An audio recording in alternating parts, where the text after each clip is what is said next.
वही रोटेशन के पार्ट को फिनिश करेंगे हम लोग, सेंटर ऑफ मास भी उसमें डिस्कस करेंगे, एक एक करके हम लोग टॉपिक को देखते चलते हैं। ठीक है भाई, तो हम लोग सबसे पहले क्या क्या छूट गया था वो हम लोग देखें। जो रह गया था, कहने का मतलब टाइम कम रह गया था इसलिए छूट गया, तो इनको भी देखने हैं हमें।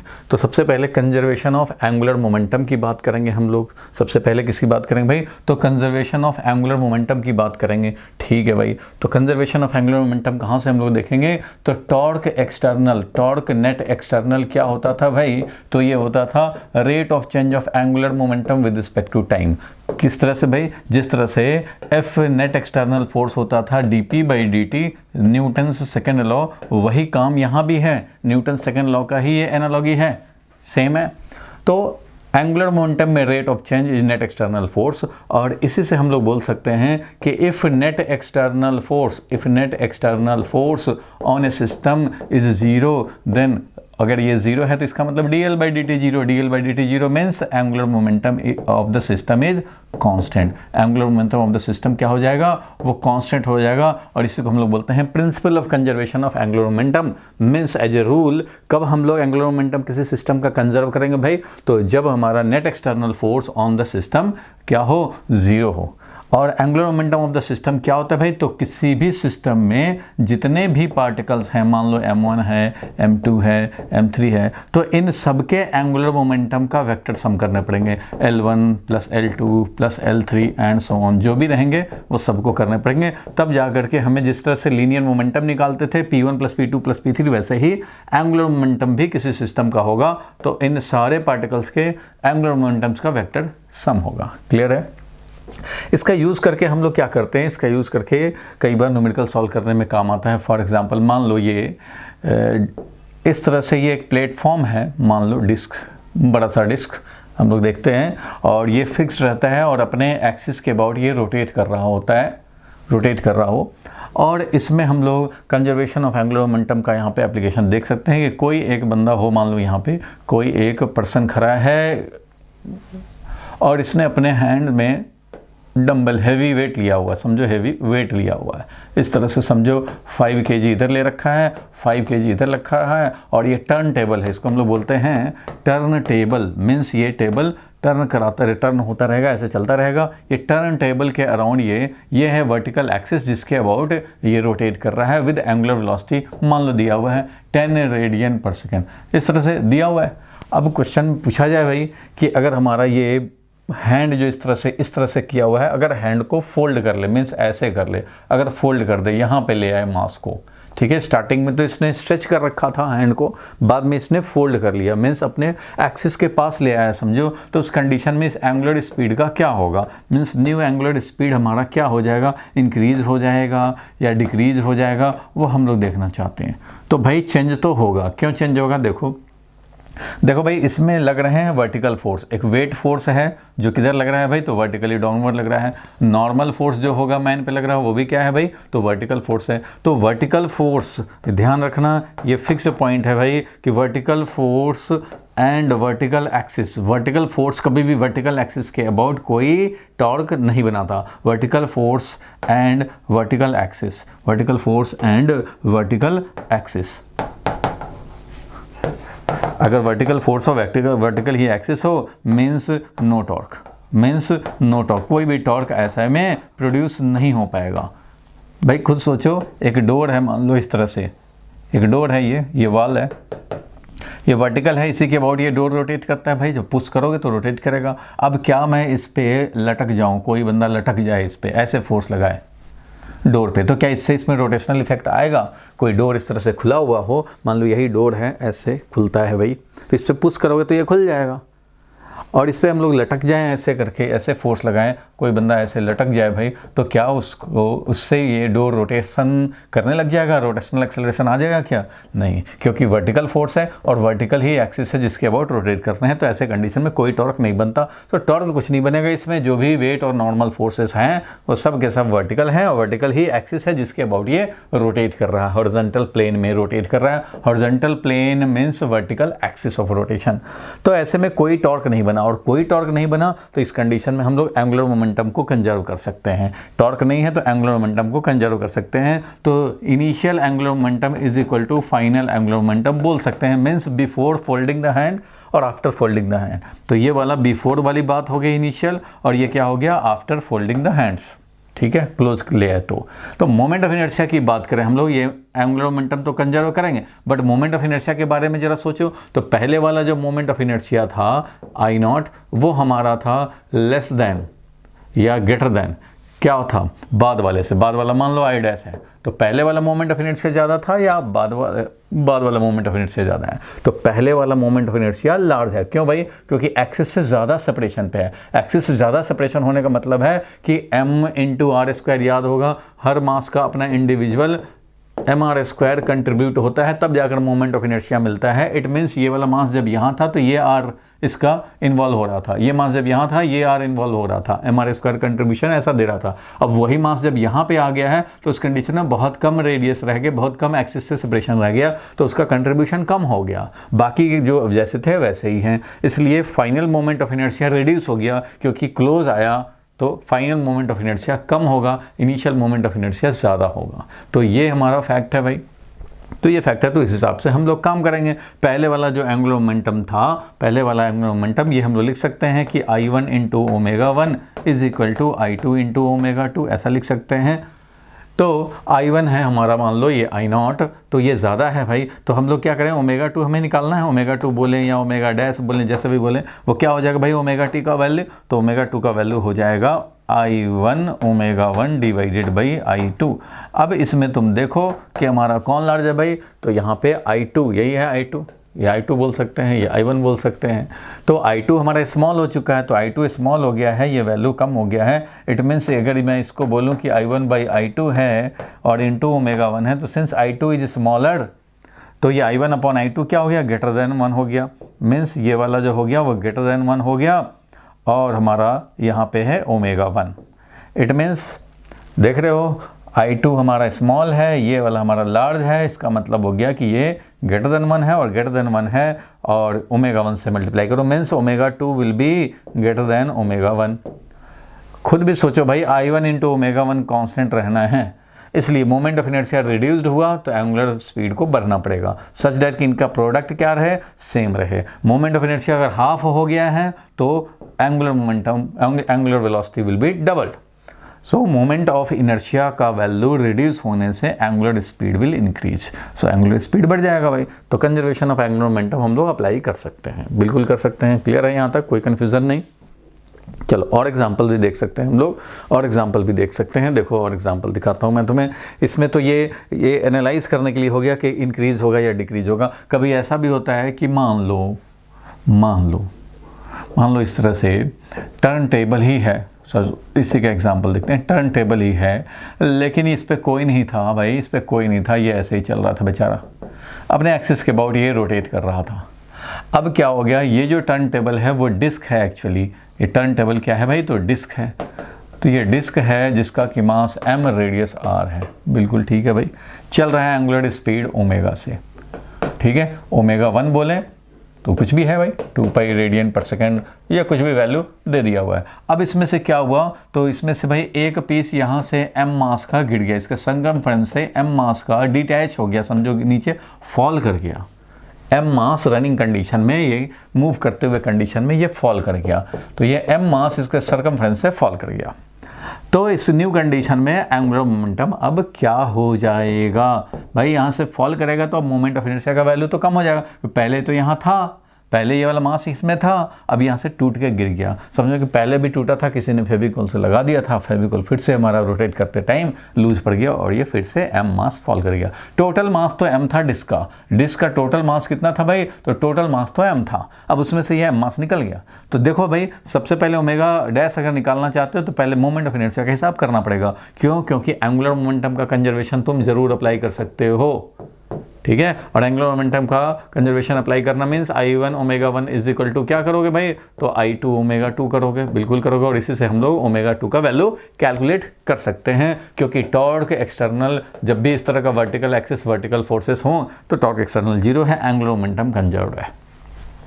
पहले हम मोमेंट ऑफ इनर्शिया की बात करें तो I1 जो पहले वाले का मोमेंट ऑफ इनर्शिया था वो क्या था भाई, तो mr²/2 था। क्यों था, क्योंकि ये डिस्क था। ठीक है भाई, I2 क्या हो जाएगा भाई, तो I2 तो इसमें से ये निकल चुका है, मीन्स अगर ये भी रहता तो मोमेंट ऑफ इनर्शिया जरूर mr²/2 होता।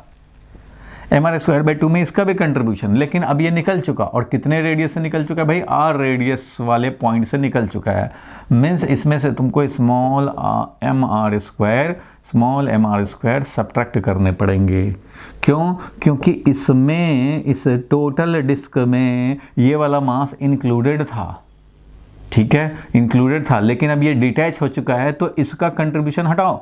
इस पूरे में तो भाई इसका भी कंट्रीब्यूशन है, क्योंकि ये भी पहले डिस्क का पार्ट था, अब वो हट गया है तो इसका कंट्रीब्यूशन था कितना, तो भाई ये r रेडियस पे था, इसलिए mr² ये कंट्रीब्यूट कर रहा था। तो पूरे में से ये mr² हटा दो ना भाई, पूरे में से ये mr² हटा दोगे तो अब रिमेनिंग बच जाएगा। तो यही हमारा I2 हो गया।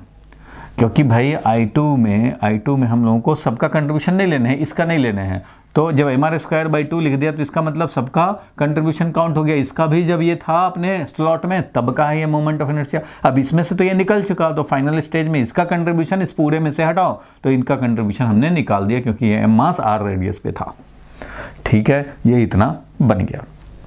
अब हम लोग यहाँ पे इजीली निकाल सकते हैं, हमें तो चाहिए भाई ω2 का वैल्यू, तो I1 ω1 = I2 ω2, ऐसा क्वेश्चन हम लोग सॉल्व करते हैं। तो I1 का वैल्यू था कितना भाई, तो mr²/2 था, mr²/2 इंटू ω1, जो कि ओमेगा वैल्यू दिया हुआ है ω1, और वो वैल्यू बाद में रख लेंगे। फिलहाल ये है कि I2 कितना है भाई, तो ये I2 रखेंगे mr²/2 माइनस स्मॉल mr², ठीक है, और इनटू ये क्या हो गया ω2। यहाँ से हमें ω2 का वैल्यू मिल जाएगा। ω2 का वैल्यू क्या मिल जाएगा भाई, तो mr²/2, चलो भाई लिखते हैं पूरा, mr²/2,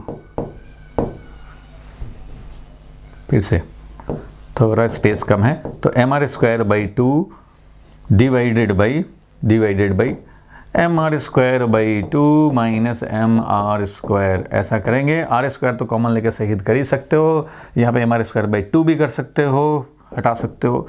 चलो ऊपर का mr²/2 रह गया, और डिनोमिनेटर में जो mr²/2 है इसको हम लोग बाहर निकाल लें, मीन्स बाहर निकाल लिया, कॉमन ले लें, तो इसमें तो था, ये बच जाएगा 1 माइनस ये क्या हो जाएगा भाई, तो ये mr² है, और इसमें mr²/2 से समझो मल्टीप्लाई डिवाइड कर दिया है, तो mr²/2 से समझो मल्टीप्लाई डिवाइड कर दिया। ये कैपिटल M पूरे डिस्क का मास था, कैपिटल M क्या था भाई, तो पूरे डिस्क का मास था। स्मॉल m क्या है, जो मास डिटैच हुआ है उसका मास। तो इस तरह से ये वैल्यू में ये वाला अब कैंसिल हो जाएगा, ये वाला क्या हो जाएगा, कैंसिल हो जाएगा, ये वाला कैंसिल हो गया, और ω2 का वैल्यू हमें मिल जाएगा कितना भाई, तो 1/1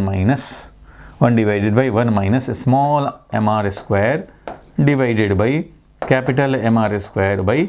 r² अगेन हम लोग चाहें तो इसमें से कैंसिल कर सकते हैं, जो बच जाएगा हमारा वही हो जाएगा आंसर। तो इस तरह से मोमेंटम कंजर्वेशन हम लोग अप्लाई करते हैं, इस तरह से मोमेंटम कंजर्वेशन अप्लाई करके काम करते हैं। पहले हम लोग क्या किए, मोमेंट ऑफ इनर्शिया निकाल लिए कि पहले के कंडीशन में क्या है मोमेंट ऑफ इनर्शिया, और बाद के कंडीशन में क्या हो गया मोमेंट ऑफ इनर्शिया, क्योंकि इसका हमें यूज़ करने हैं, तो इसका यूज़ करके हम लोगों ने कैलकुलेट कर लिया। इस तरह से एंगुलर मोमेंटम कंजर्व कर लिए।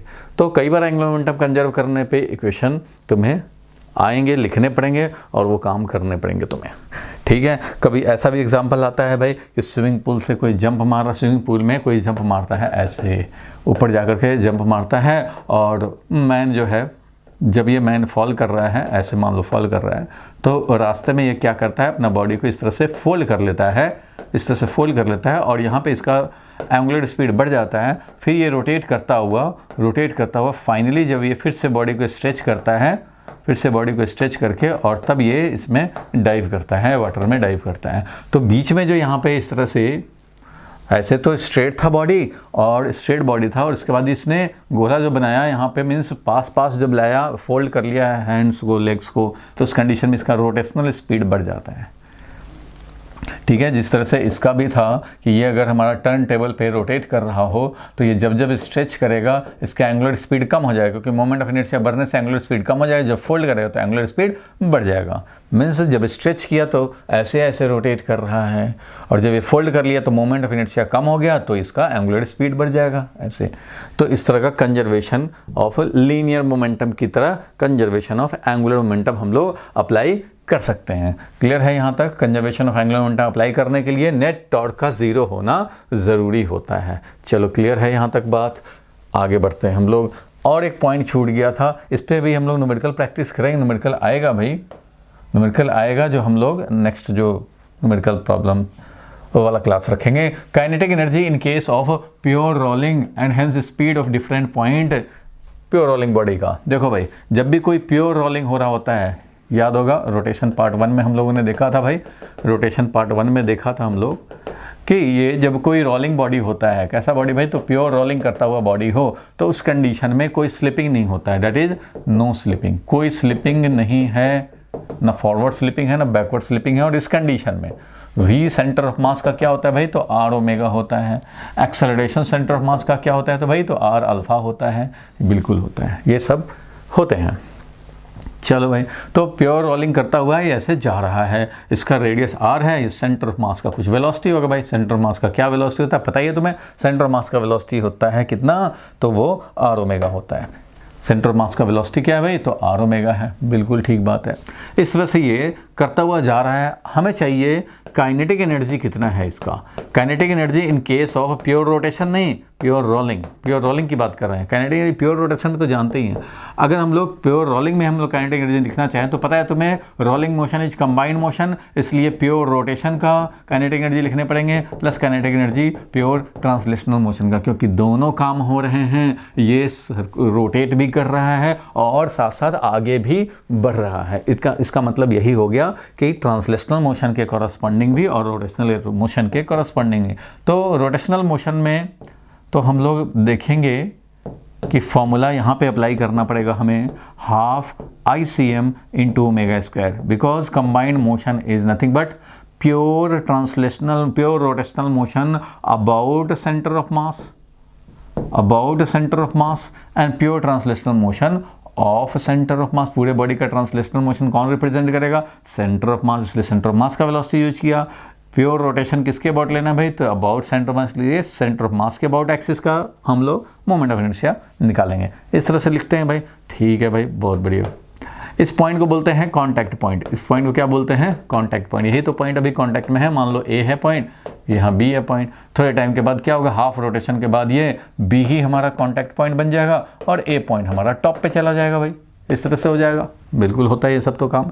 चलो इसको थोड़ा सा एनालाइज करें तो एक इम्पॉर्टेंट रिजल्ट आता है। हालांकि ये स्कूल वाले लोग कम पूछते हैं, एंट्रेंस में इसका ज़्यादा यूज़ होता है। अगर इसको थोड़ा सा हम लोग आगे बढ़ाते हैं, हाफ ICM ओमेगा स्क्वायर जो है वो रहने दें और इसको हम लोग लिखें हाफ M इंटू VCM को भी तो R ओमेगा लिख सकते हैं, R ओमेगा को होल स्क्वायर करें तो यहाँ पे देखोगे हाफ और ICM plus half ICM plus क्या हो जाएगा भाई? तो MR square into omega square, ऐसा कर सकते हैं। ओमेगा स्क्वायर दोनों में से कॉमन ले लिया, हाफ भी कॉमन ले लिया तो हाफ रह गया। ICM यहाँ रह गया, हाफ बाहर हो गया, ओमेगा स्क्वायर भी बाहर हो गया तो ICM बच गया और इधर क्या बच गया? तो MR स्क्वायर बच गया, ओमेगा स्क्वायर तो बाहर है। तो इस तरह से तुम्हें मिल गया। देखो भाई, हाफ इंटू ICM जो था वो ICM और प्लस MR स्क्वायर ये आ गया। इसको मैं अगर लिखना चाहूँ तो क्या मैं ये लिख सकता हूँ? हाफ इंटू ये moment of inertia, half into ये moment of inertia about contact point into omega square.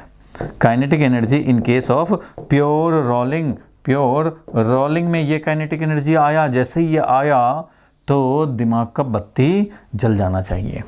कैसे? देखो सबसे पहले तो ये बात को समझा जाए कि कांटेक्ट पॉइंट के अबाउट ये वाला है मोमेंट ऑफ इनर्शिया। अब तुम बताओ भाई, मोमेंट ऑफ इनर्शिया इसके अबाउट तो भाई ICM होता है। चलो भाई ICM है जो है, इस कांटेक्ट पॉइंट के अबाउट अगर हम लोग निकालना चाहें तो मोमेंट ऑफ इनर्शिया कितना होगा, तो कांटेक्ट पॉइंट के अबाउट मोमेंट ऑफ इनर्शिया होगा according to parallel axis theorem. इस पॉइंट के अबाउट मोमेंट ऑफ इनर्शिया निकालना हो पैरेलल एक्सिस थ्योरम से, तो इसके parallel passing through centre of mass plus mda square means ICM plus mda square according to parallel axis theorem. और ICM तो कितना है भाई, तो ICM ही है प्लस mda स्क्वायर d का वैल्यू क्या है भाई, तो यहाँ पे d का वैल्यू ही r है। ठीक है, इस एक्सिस के अबाउट निकालना है, पासिंग थ्रू सर्कमफ्रेंस समझो, और ये सेंटर ऑफ मास के अबाउट पता है। तो ICM प्लस md, d का वैल्यू क्या है, mr स्क्वायर हो गया, d का वैल्यू r है तो mr स्क्वायर हो गया। तो ICM plus mr square is nothing but I contact point. तो वही तो था ICM प्लस mr स्क्वायर, तो हमने लिख दिया I अबाउट कॉन्टैक्ट पॉइंट। तो कॉन्टैक्ट पॉइंट के अबाउट ये मोमेंट ऑफ इनर्शिया, ये जैसे ही आया तो एक सिग्नल माइंड को मिला। क्या मिला भाई, ये सिग्नल मिला कि ये तो प्योर रोटेशन में जो काइनेटिक एनर्जी का फॉर्मूला है, प्योर रोटेशन में क्या था, प्योर रोटेशन में फॉर्मूला था half I omega square. Half I omega square का जो फॉर्मूला है उसी का एनालॉगी आ रहा है। ये तो भाई प्योर रोटेशन में आता है। देखो भाई, प्योर ट्रांसलेशनल मोशन में ध्यान देना, प्योर ट्रांसलेशनल मोशन में काइनेटिक एनर्जी ऐसा आता है हाफ mv स्क्वायर की तरह आता है। प्योर रोटेशनल मोशन में हाफ I ओमेगा स्क्वायर आता है, प्योर रोटेशन में। और प्योर रोलिंग में देखें तो भाई वो ऐसा आता है, प्योर रोलिंग में तो ऐसा आता है, प्योर रोलिंग में, क्योंकि दोनों चीज़ होते हैं तो दोनों का क्लब करके वो ऐसा आता है प्योर रोलिंग में। लेकिन इसको जब इंटरप्रेट किया कांटेक्ट पॉइंट के अबाउट, तो ये वैसा फॉर्मूला मिल गया kinetic energy in case of pure rolling, जो कि प्योर रोटेशन का ही भाई है।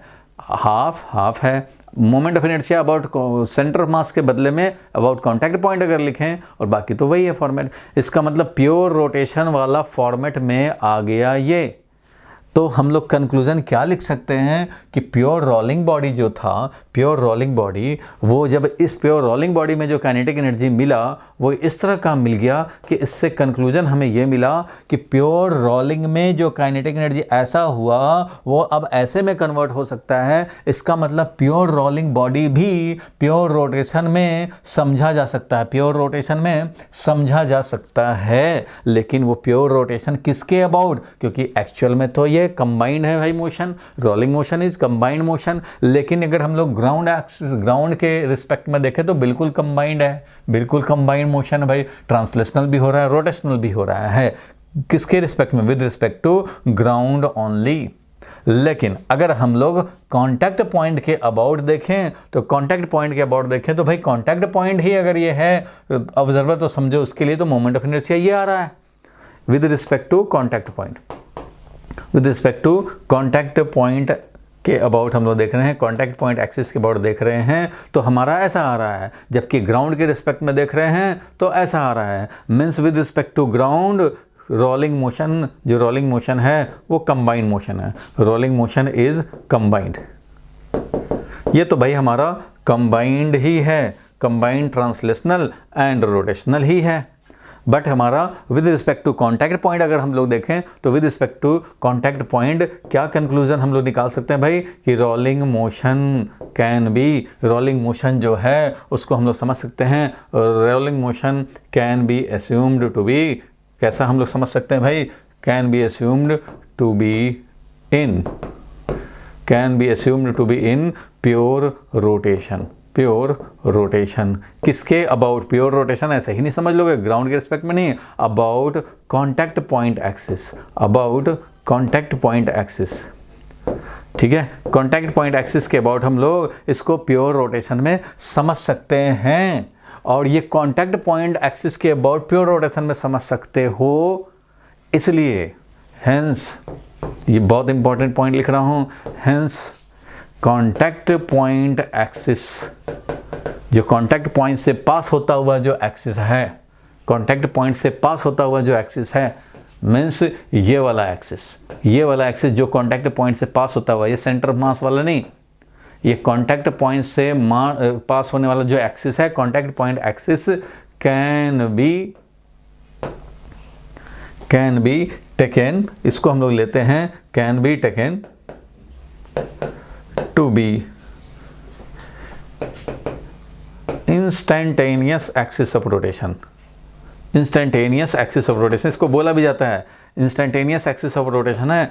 क्यों भाई? क्योंकि ये प्योर रोलिंग वाला बॉडी को प्योर रोटेशन वाले में समझा जा सकता है, इसलिए contact point axis can be taken as instantaneous axis of rotation in case of pure rolling. In case of pure rolling with respect to ground, ground के रिस्पेक्ट में अगर हमारा प्योर रोलिंग है तो उसको हम लोग प्योर रोटेशन में समझ सकते हैं, कॉन्टैक्ट पॉइंट एक्सिस के अबाउट। इसलिए बोला था इसको इंस्टेंटेनियस एक्सिस ऑफ रोटेशन। क्यों इंस्टेंटेनियस एक्सिस ऑफ रोटेशन भाई? तो थोड़ा सा देख लो, इंस्टेंटेनियस एक्सिस ऑफ रोटेशन इसलिए बोलते हैं क्योंकि अभी के इंस्टेंस पे ये वाला हमारा ए से पास होता हुआ कॉन्टैक्ट पॉइंट एक्सिस है, इसलिए ये अभी का इंस्टेंटेनियस एक्सिस ऑफ रोटेशन है। थोड़े टाइम के बाद ये वाला कॉन्टैक्ट पॉइंट बन जाएगा, तो ये वाला बन जाएगा instantaneous axis of rotation, means उस मोमेंट पे इसके अबाउट ये प्योर रोटेशन में होगा। फिर नेक्स्ट टाइम देखोगे तो ये वाला आ गया कॉन्टैक्ट पॉइंट, तो अब इसके अबाउट इस टाइम पे इसके अबाउट प्योर रोटेशन समझे।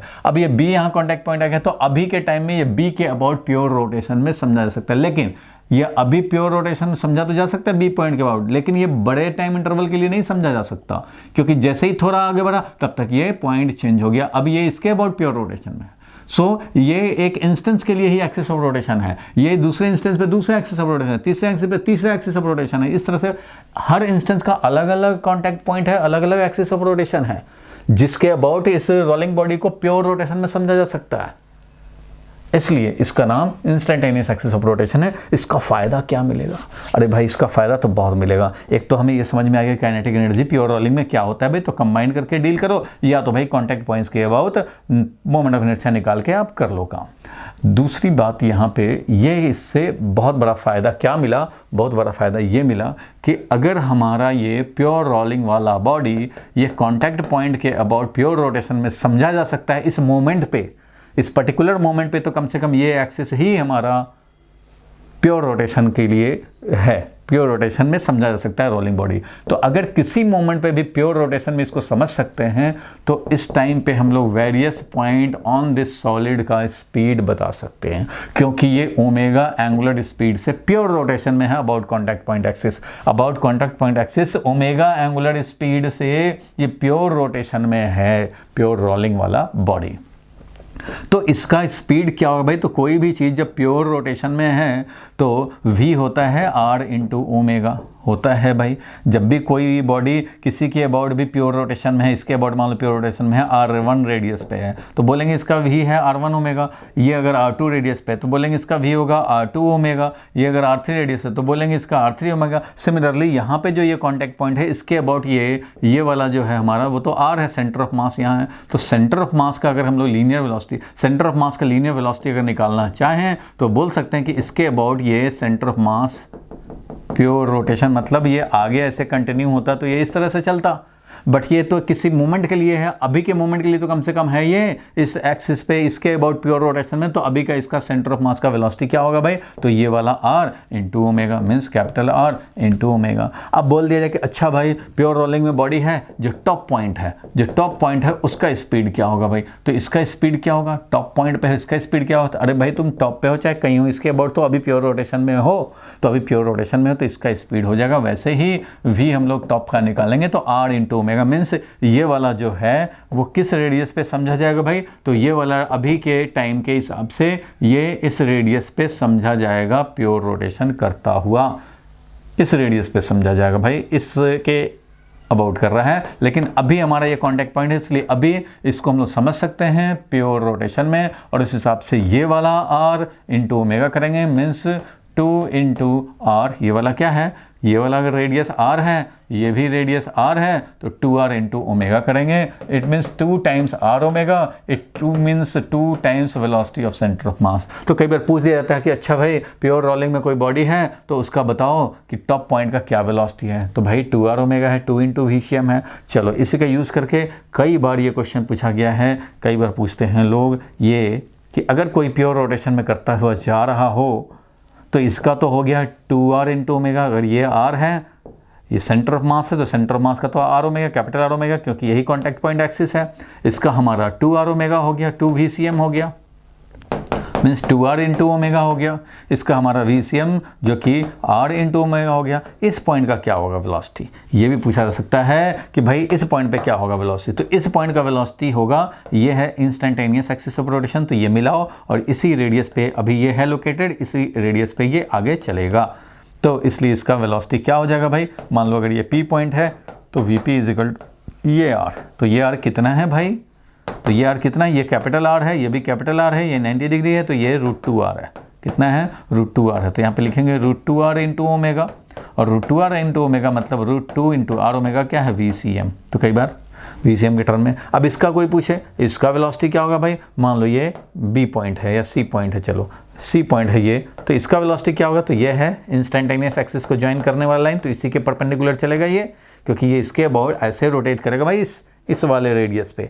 तो यहाँ का जो वेलोसिटी होगा, यहाँ का वेलोसिटी होगा ये अगेन √2r हो जाएगा भाई, ये भी R तो ये √2r, तो अगेन ये वाला वेलोसिटी भी √2r इंटू ओमेगा हो जाएगा। इस तरह से हम लोग वेरियस पॉइंट के स्पीड्स निकाल सकते हैं। क्लियर है यहाँ तक बात क्लियर हो गई, नोट भी कर लिया होगा, बोलो ठीक है यहाँ तक। चलो इसको भी हम लोग अब हटाते हैं भाई। चलो बहुत बढ़िया, ये सब समझ गए हम लोगों ने कि इंस्टेंटेनियस एक्सिस ऑफ रोटेशन जो होता है वो हमारा सर्व कर सकता है तुम्हें प्योर रोटेशन में, समझ सकते हो तुम, और प्योर रोटेशन में जब समझ लोगे तो ईजिली न्यूमेरिकल्स स्पीड रिलेटेड तो काम कर ही सकते हैं कम से कम। समझ गए। तो हमने जो टॉपिक था वो क्या था, kinetic energy in case of pure rolling and speed of different points in pure rolling body. और इससे हमें कॉन्सेप्ट मिला किस चीज़ का भाई, तो इंस्टेंटेनियस एक्सिस ऑफ रोटेशन का कॉन्सेप्ट मिला। Contact point axis is the instantaneous axis of rotation for any body in pure rolling. Pure rolling में अगर है कोई बॉडी तो उसको हम लोग instantaneous axis of rotation contact point को समझ सकते हैं। ठीक है भाई। अब देखो एक और फैक्ट हम लोगों को पढ़ने थे, वो था रोटेशनल इक्विलिब्रियम। वो क्या था भाई, तो रोटेशनल इक्विलिब्रियम। तो रोटेशनल इक्विलिब्रियम पे हालांकि एक दो क्वेश्चन हम लोगों ने देखा भी था, फिर भी रोटेशनल इक्विलिब्रियम का मतलब है नेट एक्सटर्नल टॉर्क जीरो हो जाना। नेट एक्सटर्नल टॉर्क क्या हो जाना, जीरो होना, तो रोटेशनल इक्विलिब्रियम। भाई नेट फोर्स जब जीरो होता है तो हम लोग बोलते हैं translational equilibrium, that is acceleration is zero. ठीक है, वैसे ही यहाँ क्या हो जाएगा, alpha is zero. Net torque zero अगर है किसी सिस्टम पे तो वो रोटेशनल इक्विलिब्रियम में है। ज़्यादातर ये काम आता है बैलेंसिंग में। मतलब ये है, मान लो ऐसे है वेइंग मशीन, याद होगा वेजिटेबल लेने के लिए जाते हो तो ऐसा होता है भाई, इस तरह से एक तरफ स्टैंडर्ड वेट रख दिए जाते हैं, एक तरफ मान लो रख दिया भिंडी रख दिया, गोभी रख दिया, कुछ भी रख दिया, तो इस तरह से वेट किया जाता है भाई। तो इधर से जो भी वेट रखोगे इसका फोर्स यहाँ से काम करेगा, फोर्स इनटू, देखो ये है हमारा रोटेशन का एक्सिस, इसके अबाउट रोटेट करेगा, और इधर जो स्टैंडर्ड वेट है इसका वेट काम करेगा इधर, ये स्टैंडर्ड वेट है भाई, 2 kg 1 kg जो भी रखे हो। अब ये जो फोर्स लगेगा यहाँ पे, मान लो F1 फोर्स लग रहा है, तो ये F1 फोर्स मल्टीप्लाइड बाई ये d डिस्टेंस, इस पे टॉर्क लगाएगा और इस पूरे रॉड को, पूरे फिक्स रॉड को ऐसे रोटेट कराना चाहेगा क्लॉकवाइज में। इधर वाला जो फोर्स लगेगा वो किधर चाहेगा भाई, तो वो एंटी क्लॉकवाइज में। अगर दोनों का फोर्स वैल्यू सेम है तभी ये, इधर भी d है ये वाला डिस्टेंस और इधर का भी ये है d वाला डिस्टेंस, तो ये F1 into d will be equal to, इधर का मान लो ये F2 है, will be equal to F2 into d। ये वाला चल रहा है एंटी क्लॉकवाइज में, ये वाला रोटेट कराएगा क्लॉकवाइज में, इसलिए दोनों बैलेंस होंगे तो अपने आप F1 is equal to F2 हो जाएगा। क्लियर है। तो इस तरह से बैलेंस कर सकते हैं हम लोग। अगर एक दो और हों, मान लो यहाँ पे और फोर्स एक्स्ट्रा लगाने लग जाए, कोई हाथ पकड़ के लगाने लग जाए, कोई इधर से लगाने लग जाए, तो भाई इन सब कंडीशन में जिसके अबाउट रोटेशन के लिए हम लोग इक्विलिब्रियम देखना चाहते हैं उसके अबाउट नेट टॉर्क जीरो होना चाहिए। तो इसका अगर टॉर्क देखोगे तो यही देखना है कि क्लॉकवाइज सेंस में रोटेट कराना चाह रहा है या एंटी क्लॉकवाइज में, उस हिसाब से इसका भी ऐड कर देंगे इसके साथ, इसका ऐड कर देंगे इसके साथ। जो क्लॉकवाइज में कराना चाहेगा उन सबको एक साथ, जो एंटी क्लॉकवाइज में रोटेट कराना चाहे उनको एक साथ करके बैलेंस हम लोग कर सकते हैं। और इस पर हम लोगों का न्यूमेरिकल आता है कि कहाँ पे कितना फोर्स लगाने की ज़रूरत है, कहाँ पे कितना वेट रखने की ज़रूरत है, तो इस पर भी आते हैं क्वेश्चन। ठीक है, इस पर क्वेश्चन आते हैं और एनसीईआरटी में दिया हुआ है भी क्वेश्चन, एक दो क्वेश्चन हम लोग। चलो आगे बढ़ते हैं हम लोग। तो ये सब हम लोगों ने देख लिया था। अब सेंटर ऑफ मास का भी हम लोगों को कॉन्सेप्ट समझने हैं, सेंटर ऑफ मास का भी हम लोगों को कॉन्सेप्ट समझने हैं। तो सेंटर ऑफ मास में क्या क्या पढ़ना होता है भाई, तो पढ़ना होता है meaning of centre of mass. क्या पढ़ना होता है भाई, तो मीनिंग ऑफ सेंटर ऑफ मास देखेंगे, फिर difference between centre of mass and centre of gravity देखेंगे, कुछ प्रॉपर्टीज ऑफ सेंटर ऑफ मास देखेंगे, सेंटर ऑफ मास फाइंडिंग देखेंगे, और फिर मोशन ऑफ सेंटर ऑफ मास वो भी देखने हैं। तो एक एक करके हम लोग सेंटर ऑफ मास, तो सेंटर ऑफ मास हमने पहले भी थोड़ा डिस्कस किया था कि ये वो पॉइंट होता है किसी भी सॉलिड का where entire mass can be suppose to be concentrated such that कि इसको जितने फोर्स लग रहे हैं उन सबको सेंटर ऑफ मास पे डायरेक्टली समझा जा सके, और इसका जो मोशन है ट्रांसलेशनल मोशन, वो मोशन इफेक्टेड ना हो, मोशन वैसा ही होता रहे। सेंटर ऑफ मास ऐसा पॉइंट है, और ये प्योरली मास पे डिपेंड करता है, मास कहाँ कहाँ कैसे कैसे डिस्ट्रीब्यूटेड है। एग्जांपल बताता हूँ। अभी तो देखो सेंटर ऑफ मास और सेंटर ऑफ ग्रेविटी का डिफरेंस भी जानना पड़ेगा। फिलहाल ये है कि इसका अगर हम लोग बात करें तो छोटे मोटे बॉडी के लिए पहले तो ये बता दूँ कि सेंटर ऑफ मास और सेंटर ऑफ ग्रेविटी, एक तो पहले थंब रूल याद रखो बिल्कुल, तो ये फिक्स है पॉइंट कि सेंटर ऑफ मास और सेंटर ऑफ ग्रेविटी ये सेम होता है, same for smaller size body. Smaller size bodies के लिए ये सेम होता है। सेंटर ऑफ मास उसका निकालो या सेंटर ऑफ ग्रेविटी। अब स्फेयर है, इसका सेंटर ऑफ मास निकालो या सेंटर ऑफ ग्रेविटी निकालो, एक ही बात है। छोटे मोटे स्फेयर हो तो अर्थ इतना बड़ा की बात नहीं कर रहे हैं, बहुत बड़ा होगा तब। कब ये अलग अलग होता है वो हम लोग पॉइंट डिस्कस करेंगे, लेकिन छोटे मोटे ऑब्जेक्ट, बोर्ड है, छोटा मोटा बिल्डिंग है, ठीक है, पेन है, इन सब का CMCG सेम ही है। डिफरेंस क्या है ये अलग से एक हेडिंग आएगा, उसमें डिस्कस करेंगे। लेकिन छोटे मोटे ऑब्जेक्ट, एक रॉड ही है मान लो हमने हैंग कर रखा है, तो इसका centre of mass centre of gravity सब सेम है। Centre of mass and centre of gravity दोनों क्या हैं, वो सेम हैं। किसके, तो इसके, इस रॉड के, छोटे से रॉड है उसका। तो हम लोग सेंटर ऑफ ग्रेविटी की भी बात करेंगे तो वो भी वही हो जाएगा। देखो यहाँ पे इसमें वेट की अगर बात करें तो यहाँ पे भी मास है, यहाँ भी मास है, यहाँ भी मास है, यहाँ भी मास है, एवरीवेयर मास है भाई। तो एवरीवेयर मास है तो एवरीवेयर फोर्स भी लगेगा भाई, फोर्स लगेगा। समझो कि ये सब 100 ग्राम के समझो लगे हुए हैं, टोटल हमारा ये 2 kg का है। अब ये ऐसे करके लगे हुए हैं, अभी छोटे छोटे mg लगेंगे तो सब मिला करके एक इफेक्टिवली ये वाला लगेगा जो कि कैपिटल mg होगा।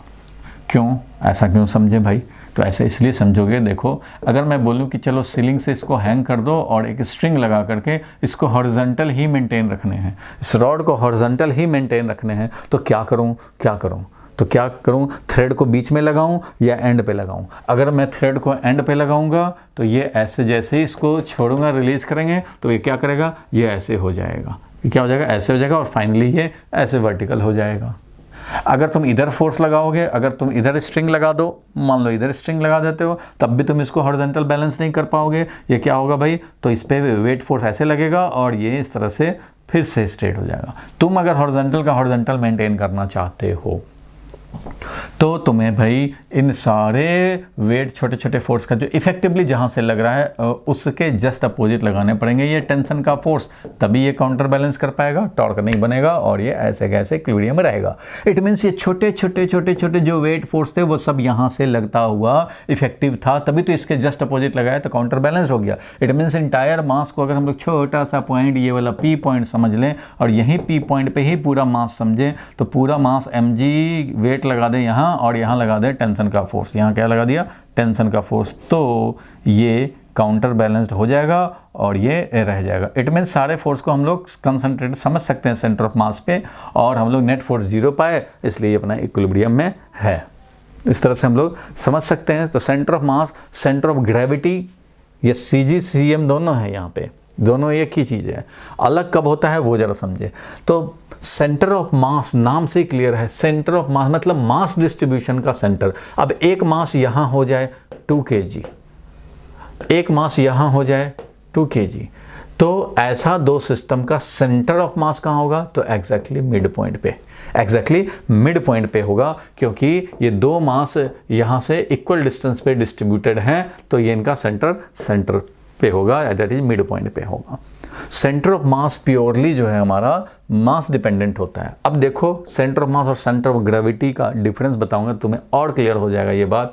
एक रॉड है बहुत बड़ा, ये यूनिफॉर्म रॉड है, लेकिन कैसा रॉड है भाई, यूनिफॉर्म रॉड है। It means mass distribution would का है तो पूरा वुड का ही है, ऐसा नहीं कि आधा दूर वुड का है आधा दूर फिर स्टील का हो गया या रबर का हो गया, ऐसा नहीं है, सारे के सारे उड़े नहीं हैं, चाहे सारे के सारे स्टील ही हैं। सो यूनिफॉर्म रॉड है, ठीक है, बहुत बढ़िया। लेकिन इसका साइज इतना बड़ा है, लार्ज है, ये इतना बड़ा है कि यहाँ पे तो जी का वैल्यू 9.81 है, यहाँ पे जी का वैल्यू जो है वो 9.80 है, और यहाँ पे समझो जी का वैल्यू जो है, यहाँ पे जी का वैल्यू 9.79 है। अगर ऐसा हो जाए कि एक ही बॉडी के डिफरेंट पॉइंट पे डिफरेंट हो जाए जी का वैल्यू, ये छोटे मोटे ऑब्जेक्ट में तो होगा नहीं, इतना लार्ज हो जाए, या चाहे तो इसका हम लोग बहुत बड़ा हाइट वाइज कर दें, ये हॉरिजॉन्टल में रख लिए हो, मैं ये कह सकता हूँ कि तुम बहुत बड़ा एक टावर ले लो, बहुत बड़ा टावर ले लिया इस तरह से, या बहुत बड़ा पोल ले लिया इस तरह से, तो भाई यहाँ पे तो जी का वैल्यू अर्थ के पास, यहाँ पे जी का वैल्यू है 9.81 और यहाँ पे जी का वैल्यू है 9.80, यहाँ पे जी का वैल्यू हो गया 9.79, इस तरह से हो जाए। तो अगर ऐसा हो जाता है तो उस कंडीशन में हम लोग क्या कहेंगे भाई, तो इस कंडीशन में जबकि ये यूनिफॉर्म रॉड था, कैसा रॉड था, यूनिफॉर्म रॉड, तो इसका सेंटर ऑफ मास तो एग्जैक्टली मिड पे होगा। मतलब ये L लेंथ का था अगर पूरा रॉड, तो इधर भी L/2 और इधर भी L/2, तो ये है हमारा क्या भाई, तो ये है सेंटर ऑफ मास, ठीक है। मास डिस्ट्रीब्यूशन इसको देखना है। अच्छा भाई यूनिफॉर्म रॉड था, पूरा स्टील का था, अच्छा पूरा स्टील का था, यूनिफॉर्म डिस्ट्रीब्यूशन है, तो centre of mass exactly centre पे हो।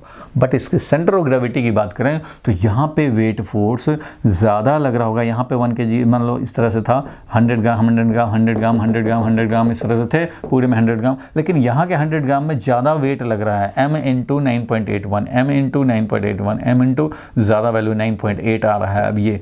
अब इधर तो हमारा m × 9.79 ही हो रहा है, तो ग्रेविटी के मामले में इधर वाले पे ग्रेविटी फोर्स ज़्यादा लग रहा है, इधर वाले पे ग्रेविटी फोर्स कम लग रहा है, इसलिए इफेक्टिव सेंटर ऑफ ग्रेविटी यहाँ आ जाएगा। इफेक्टिव सेंटर ऑफ ग्रेविटी कहाँ आ जाएगा, थोड़ा इधर आ जाएगा। अब मान लो ये रॉड था ऐसे, यहाँ 9.81 है, ठीक है, यहाँ 9.81 है, तो इधर तो ज़्यादा फोर्स लगेगा भाई, इधर तो उतना ही मास है, लेकिन इधर फोर्स का वैल्यू ज़्यादा, वेट फोर्स इधर ज़्यादा लगेगा, और धीरे धीरे इधर वेट फोर्स क्या हो रहा है, तो कम हो रहा है, इधर वेट फोर्स धीरे धीरे कम लग रहा है। तो ज़्यादा लग रहा है तो तुम्हें क्या लगता है कि यहाँ पे थ्रेड लगा दोगे तो क्या ये इक्विलिब्रियम में आ जाएगा बीच में लगा देने से? यहाँ सेंटर ऑफ मास तो यहाँ है, यहाँ बीच में लगा दिया तो ये इक्विलिब्रियम में नहीं रहेगा, क्योंकि इधर वाले पे ज़्यादा फोर्स लग रहा है, तो ये इक्विलिब्रियम में नहीं आएगा, ये टेढ़ा हो जाएगा, ऐसे हो जाएगा। लेकिन तुम यहाँ पे लगाओगे तो तुम बैलेंस कर पाओगे। इसका मतलब ये है तुम्हारा centre of gravity, gravity force का इक्विवेलेंट यहाँ लग रहा है, इसलिए इसके अगेंस्ट तुम्हें टेंशन लगाने पड़ेंगे, तब जाके ये बैलेंस होगा। तो सेंटर ऑफ ग्रेविटी फोर्स ये है, बट सेंटर ऑफ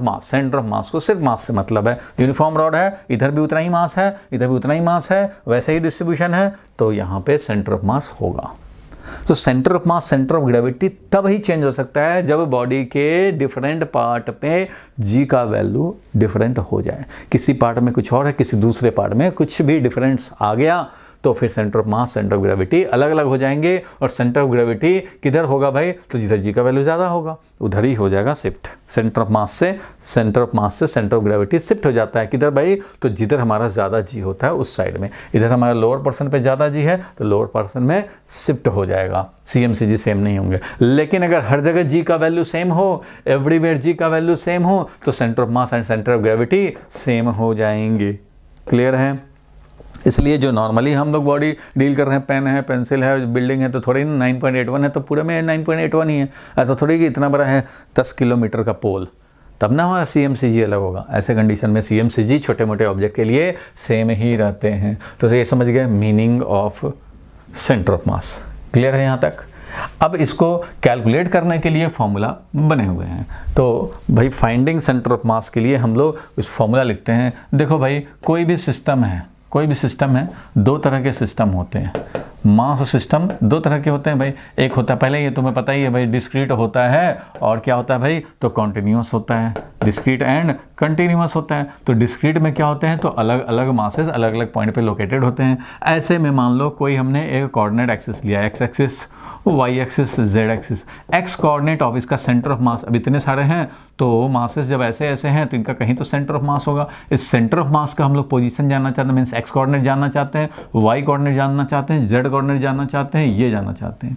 तो एक्स कोऑर्डिनेट ऑफ सेंटर मान लो ये m1 है, इधर m2 है, तो m1 का कुछ एक्स कोऑर्डिनेट होगा, m2 का कुछ एक्स कोऑर्डिनेट होगा, m3 का कुछ एक्स कोऑर्डिनेट, m4 का कुछ होगा, m5 का कुछ होगा एक्स कोऑर्डिनेट, सबके अलग अलग, सबके वाई कोऑर्डिनेट भी अलग अलग होंगे भाई, सबके अलग अलग हैं।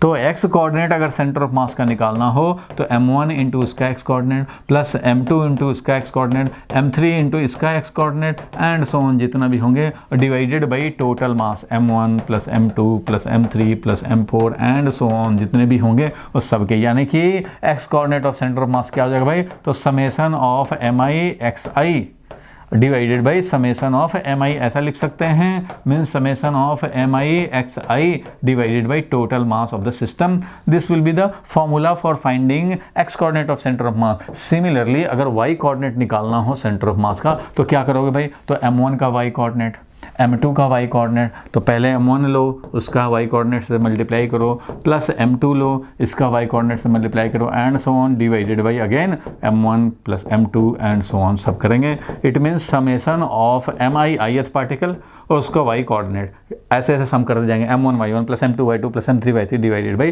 Total mass of the system, यानी m1 plus m2 plus m3, इससे मिलेगा y कोऑर्डिनेट। तो इसी के बेसिस पे आप बोल सकते हो कि z कोऑर्डिनेट क्या हो जाएगा सेंटर ऑफ मास का भाई, तो वैसे ही हो जाएगा mi means m1 z1 plus m2 z2 plus m3 z3 divided by total mass of the system, ऐसे हो जाएगा।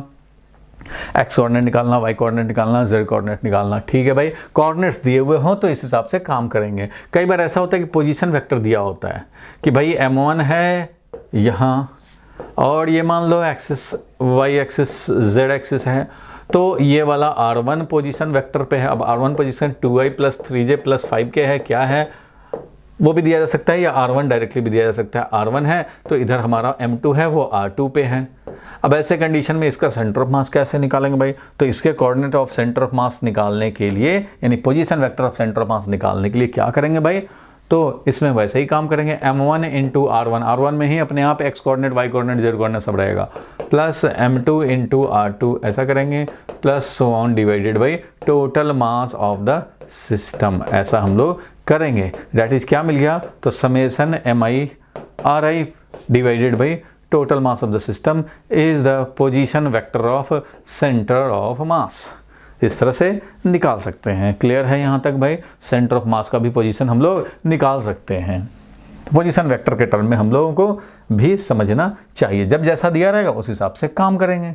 तो इस तरह सेंटर ऑफ मास निकालेंगे। अभी ये तो डिस्क्रीट सिस्टम हो गया भाई, कैसा सिस्टम हो गया, ये डिस्क्रीट सिस्टम के लिए बात करें। अब हम लोग कंटिन्यूअस की बात करें। अगर कंटिन्यूअस सिस्टम हो तो कंटिन्यूअस सिस्टम में जैसे मान लो फॉर एग्जांपल ये रॉड है, अब इस रॉड पे पूरा मास m है, l लेंथ पे डिस्ट्रीब्यूटेड है भाई, यूनिफॉर्मली डिस्ट्रीब्यूटेड एवरीवेयर है यहाँ पे मास। ऐसा बोल नहीं सकते कि यहाँ है यहाँ है यहाँ है यहाँ है, ऐसा नहीं, पूरे में है भाई। पूरे में जब है तो ऐसे कंडीशन में कैसे निकालेंगे भाई, मान लो हमने ले लिया कोई भी x axis y axis z axis, तो कैसे निकालेंगे इसका x coordinate of centre of मास।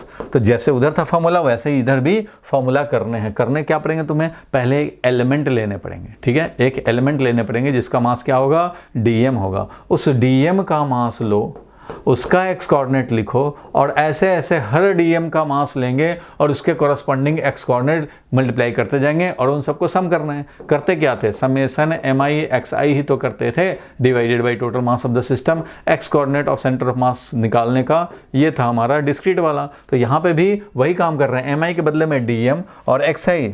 अगर m1 लेते हो तो m1 का एक्स कोऑर्डिनेट, m2 लेते हो m2 का एक्स कोऑर्डिनेट, वैसे ही ये dm लिए यहाँ का तो यहाँ का एक्स कोऑर्डिनेट, दूसरा dm लोगे तो उसके corresponding x coordinate divided by total mass of the system. मतलब फॉर्मूला सेम है, बस इंटीग्रेशन हमारा आ गया समेशन के बदले में। सिमिलरली बताओ फॉर्मूला क्या हो जाएगा y coordinate of centre of मास के लिए, तो एलिमेंट लो, उसका y कोऑर्डिनेट लिखो, इंटीग्रेट करो, ऐसे ऐसे करते चलो और divided by total mass of the system. Similarly हमारा z कोऑर्डिनेट भी निकाल लेंगे, हर एलिमेंट का z कोऑर्डिनेट डालते जाएंगे और divided by total mass of the system, ऐसे करना पड़ेगा।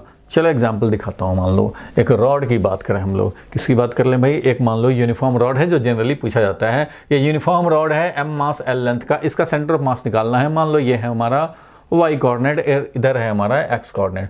अब इसका भाई ये यूनिफॉर्म वायर है, यूनिफॉर्म वायर बोलें या यूनिफॉर्म रॉड बोलें, ठीक है, दिस इज यूनिफॉर्म रॉड।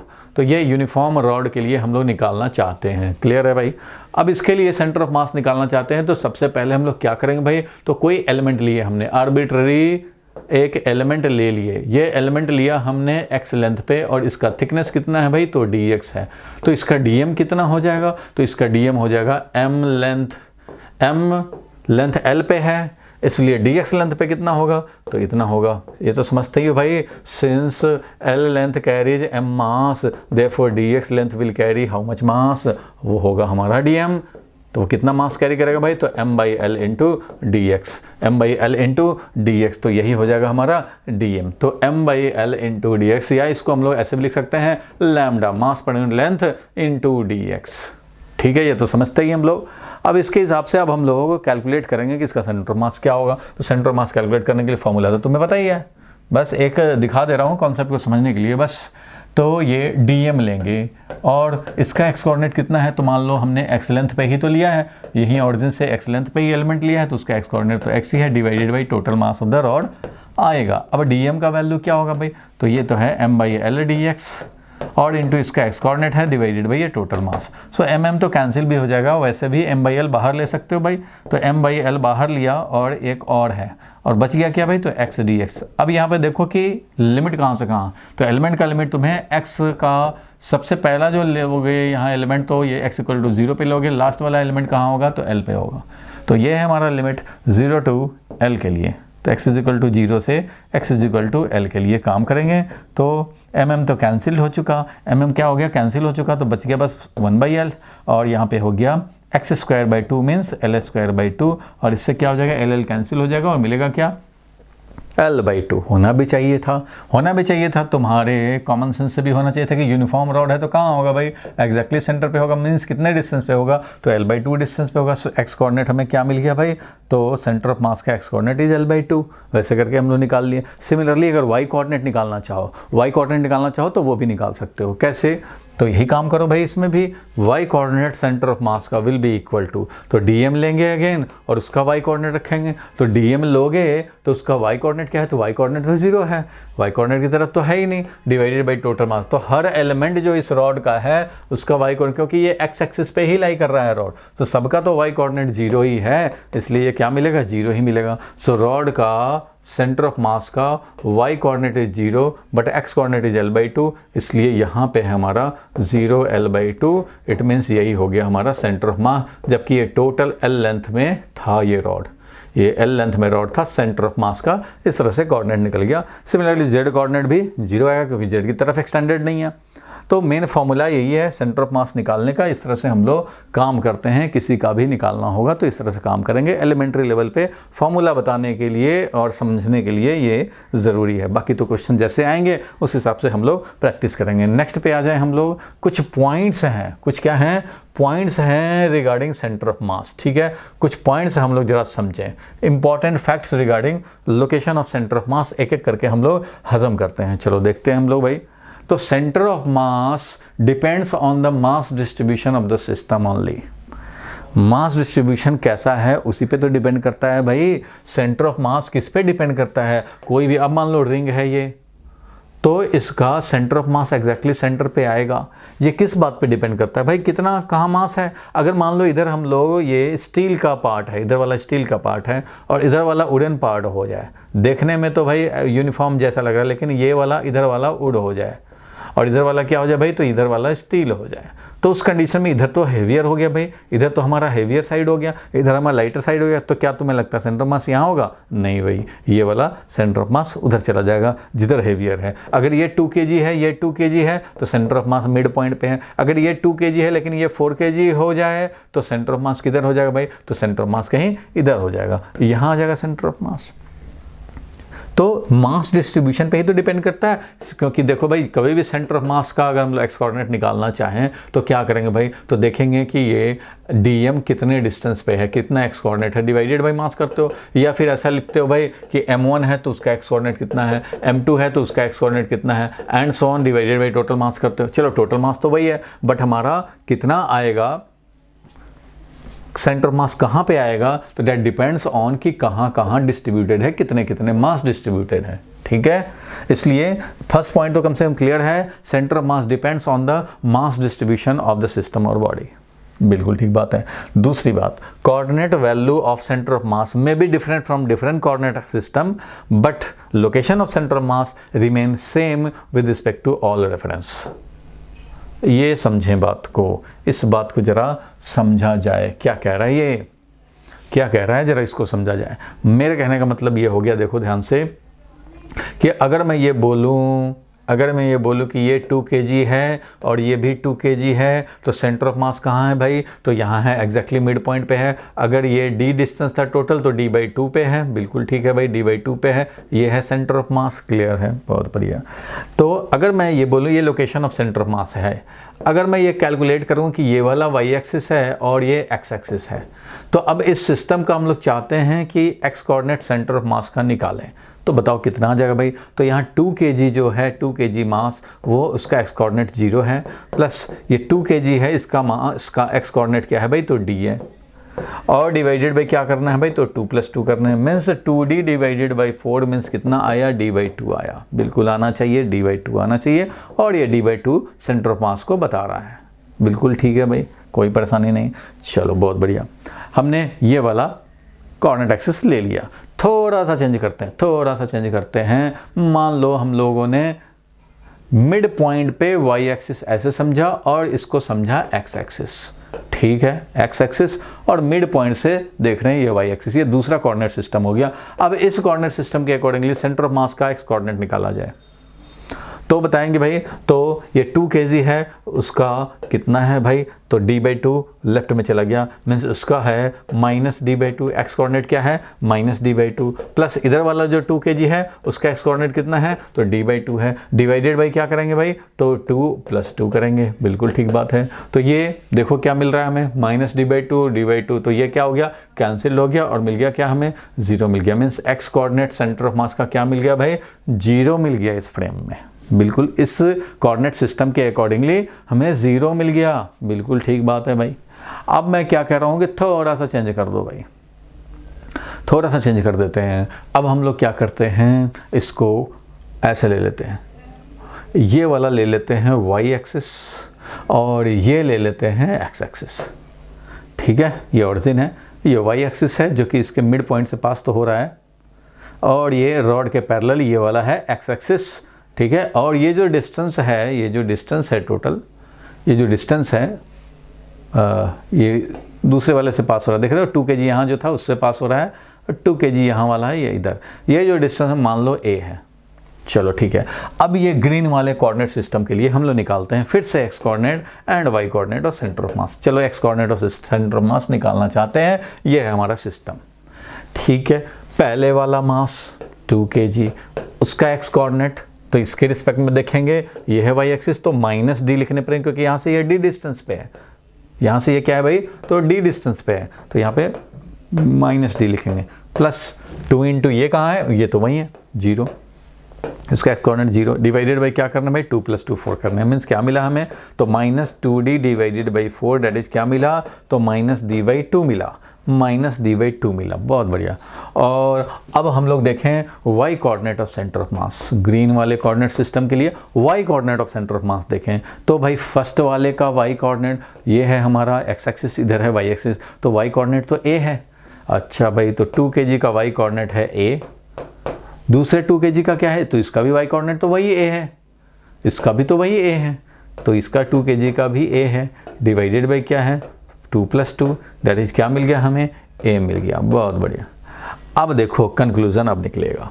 सबसे पहले हम लोग बात करें किसकी, तो भाई हमने वाइट वाला देखा, वाइट वाला का ये था हमारा, ये था y एक्सिस, इधर था x एक्सिस, मीन्स ये वाला फर्स्ट ब्लॉक था, वही हमारा ओरिजिन पे था, तो इसके हिसाब से देखा हम लोगों ने x कोऑर्डिनेट निकाला, तो d/2 आया, d/2 आया, मतलब सेंटर ऑफ मास कहाँ है भाई, तो इस वाइट वाले के लिए ये है ओरिजिन, और x कोऑर्डिनेट आया है d/2, इसका मतलब ये है कि x एक्सिस पे d/2 पे, मीन्स ये है सेंटर ऑफ मास का लोकेशन अकॉर्डिंग टू वाइट वाला, सेंटर ऑफ मास का लोकेशन बिल्कुल mid point on the line joining two masses, two equal masses.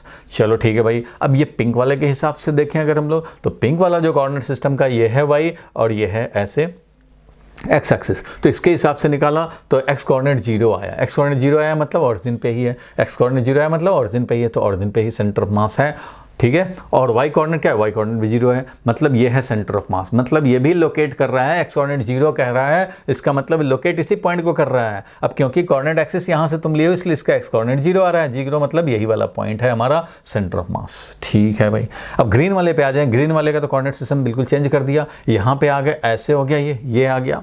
तो ऐसे कंडीशन में हम लोग निकालें तो इसका x कोऑर्डिनेट कितना आ रहा है, मीन सेंटर ऑफ मास का x कोऑर्डिनेट कितना आ रहा है, तो -d/2 आ रहा है। -d/2 मतलब इससे d/2 इधर, ये पूरा d नहीं, d/2 इधर, तो यहाँ है d/2, तो d/2 इधर होना है। लेकिन y कोऑर्डिनेट कितना, तो y कोऑर्डिनेट आ रहा है a, y कोऑर्डिनेट आ रहा है a, तो y कोऑर्डिनेट मतलब देखो यहाँ ऑरिजिन से इधर जाना है, x coordinate -d/2 but y coordinate a, तो -d/2 चले गए और a पे जाएं तो यहाँ मतलब इसी पॉइंट को लोकेट कर रहा है, सेंटर ऑफ मास को तो यहीं लोकेट कर रहा है। कोऑर्डिनेट सिस्टम बदल गए, इस कोऑर्डिनेट के अकॉर्डिंगली 0 आ रहा है पिंक वाले के सिस्टम के हिसाब से, व्हाइट वाले के सिस्टम के हिसाब से x कोऑर्डिनेट वैल्यू ये आ रहा है, और ये ग्रीन वाले के हिसाब से x कोऑर्डिनेट ये आ रहा है। लेकिन जो जिसके रिस्पेक्ट में x कोऑर्डिनेट आ रहा है, अगर लोकेट करें उस पॉइंट को तो sub centre of mass mid point पे ही लोकेट कर रहा है। व्हाइट वाला के लिए d/2 मिड पॉइंट बता रहा है, पिंक वाले के लिए 0 मिड पॉइंट बता रहा है, और ग्रीन वाले के लिए -d/2 and y coordinate a ये भी मिड पॉइंट को ही बता रहा है। तो सब तो मिड पॉइंट को ही लोकेट कर रहे हैं। It means location of centre of mass जो कि mid point of the two है वो वही है, सारे कोऑर्डिनेट सिस्टम बता रहे हैं, लेकिन x कोऑर्डिनेट का वैल्यूज जो हैं वो अलग अलग आ रहे हैं, किसी के 0, d/2, -d/2 ऐसे करके आ रहे हैं।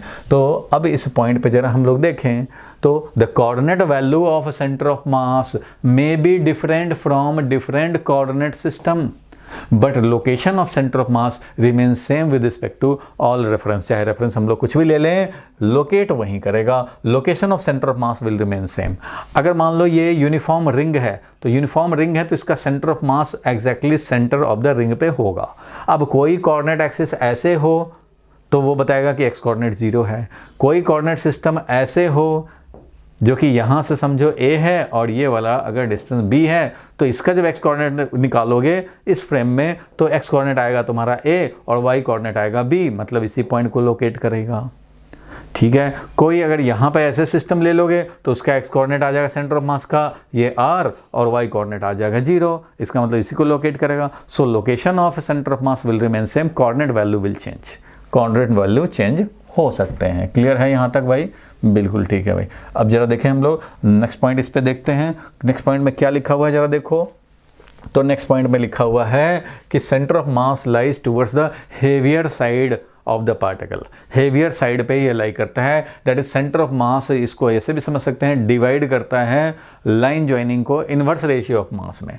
अब मान लो यहाँ पे m1 है, ध्यान से समझना, और ये m2 है, तो ये बोला जा रहा है कि जिधर ज़्यादा मास होगा ना उधर ही ये सेंटर ऑफ मास लाई करेगा। एग्जैक्टली मिड पे अब लाई नहीं करेगा, वो कहीं इधर लाई करेगा, जिधर हेवियर मास होगा उधर ही लाई करता है। तो ये भी फैक्ट है भाई, बिल्कुल फैक्ट है ये। सेंटर ऑफ मास का कोऑर्डिनेट वैसे ही निकालोगे, मान लो हमने एक y एक्सिस ले लिया, एक x एक्सिस ले लेंगे और कैलकुलेट करेंगे, तो कैलकुलेट करके तुम देखोगे तो तुम्हें ये d/2 से ज़्यादा नजर आएगा। ये जो टोटल सेपरेशन d है तो इसका x कोऑर्डिनेट d/2 से ज़्यादा आएगा, क्योंकि d/2 पे नहीं होगा, इसका कहाँ होगा, हेवियर साइड में होगा। तो इसका हम लोग x कोऑर्डिनेट निकालना चाहें सेंटर ऑफ मास का तो क्या लिखेंगे, तो m1 × 0, क्योंकि ये तो ऑरिजिन पे ही आ गया इस कोऑर्डिनेट सिस्टम के हिसाब से, प्लस m2 प्लस क्या लिखेंगे भाई, तो प्लस m2 इंटू इसका x कोऑर्डिनेट कितना है भाई, तो d है, डिवाइडेड बाई क्या है, तो m1 प्लस m2 है, डिवाइडेड बाई क्या भाई, तो m1 प्लस m2 है। It means x coordinate of centre of मास कितना आया भाई, तो m2d डिवाइडेड बाई क्या आया भाई, तो m1 प्लस m2 ऐसे आया भाई, m1 प्लस m2 आया। तो बिल्कुल ठीक बात है भाई, यहाँ तक क्लियर है बात, यहाँ तक बिल्कुल क्लियर है बात। m2d डिवाइडेड बाई, अब बताओ यहाँ पे m2 ग्रेटर है, मान लो फॉर एग्जाम्पल मैं लेता हूँ कि ये 3 kg है और ये वाला मान लो 2 kg है, तो हम लोग x कोऑर्डिनेट निकाल सकते हैं सेंटर ऑफ मास का। तो सेंटर ऑफ मास का x कोऑर्डिनेट हो गया m2 means 3d divided by ये क्या हो जाएगा भाई, तो 3 + 2 क्या हो जाएगा, 3 + 2। अब बताओ 3/5d है, तो ये d/2 से कम हुआ कि नहीं, this is greater than d/2। ये वाला वैल्यू क्या हो गया, तो ये ग्रेटर देन d/2 आना भी चाहिए था, और ये है भी d/2 से ज़्यादा। ठीक है, क्योंकि 3 अगर d/2 होता 3 है तो यहाँ 6 होता, लेकिन उससे ये कम है तो वैल्यू लार्जर है। क्लियर है। और भी एग्जाम्पल देख सकते हो इसमें, मान लो 2 और 3 kg दिए, तुम्हें देखने में परेशानी हो रहा हो तो यहाँ पे मैं ले लेता हूँ 4 kg and 6 kg। 4 kg and 6 kg अगर लो एग्जाम्पल, 4 kg इधर 6 kg, तब बताओ एक्स कोऑर्डिनेट कितना हो जाएगा भाई, तो ये हो जाएगा m2 means 6 kg into D divided by क्या हुआ भाई, तो ये 6 + 4 that is 10, it means 6 divided by 10d, तो 6/10d मीन्स 0.6 इंटू डी। तो बताओ भाई ये वैल्यू है ना d/2 से ज़्यादा, d/2 तो 0.5d होता, तो d/2 से ये ज़्यादा वैल्यू है, बिल्कुल ठीक है। तो यहाँ देख रहे हो कि एक्स कोऑर्डिनेट का वैल्यू, ये भी तो यही है, ये भी 0.6d ही है। तो देख रहे हो यहाँ पे कि 0.5d से ज़्यादा इधर आ रहा है, इट मीन्स हेवियर साइड में लाई करता है। तो ये जो एक्स कोऑर्डिनेट मिला तुम्हें, इससे हमें पता लग रहा है, देखो ध्यान से, ये एक्स कोऑर्डिनेट मिल गया।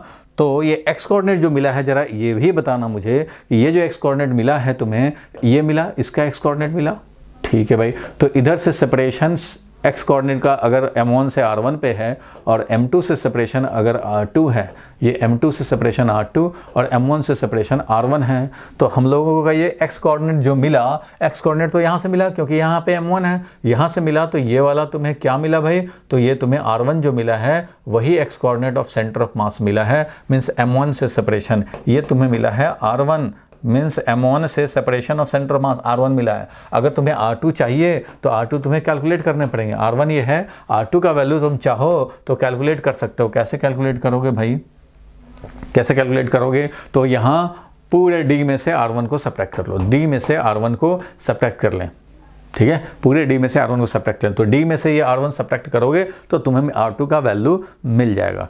कितना मिल जाएगा, तो d माइनस r1 का वैल्यू लिखोगे तो ये हो गया m2d divided by m1 plus m2, और ये जब वैल्यू कैलकुलेट करोगे तो m2d प्लस m1d और माइनस m2d कैंसिल हो जाएगा और बचेगा यहाँ पे क्या भाई, तो m1d divided by m1 plus m2, ऐसा हमें मिल जाएगा। तो ये है r2, ये है r1।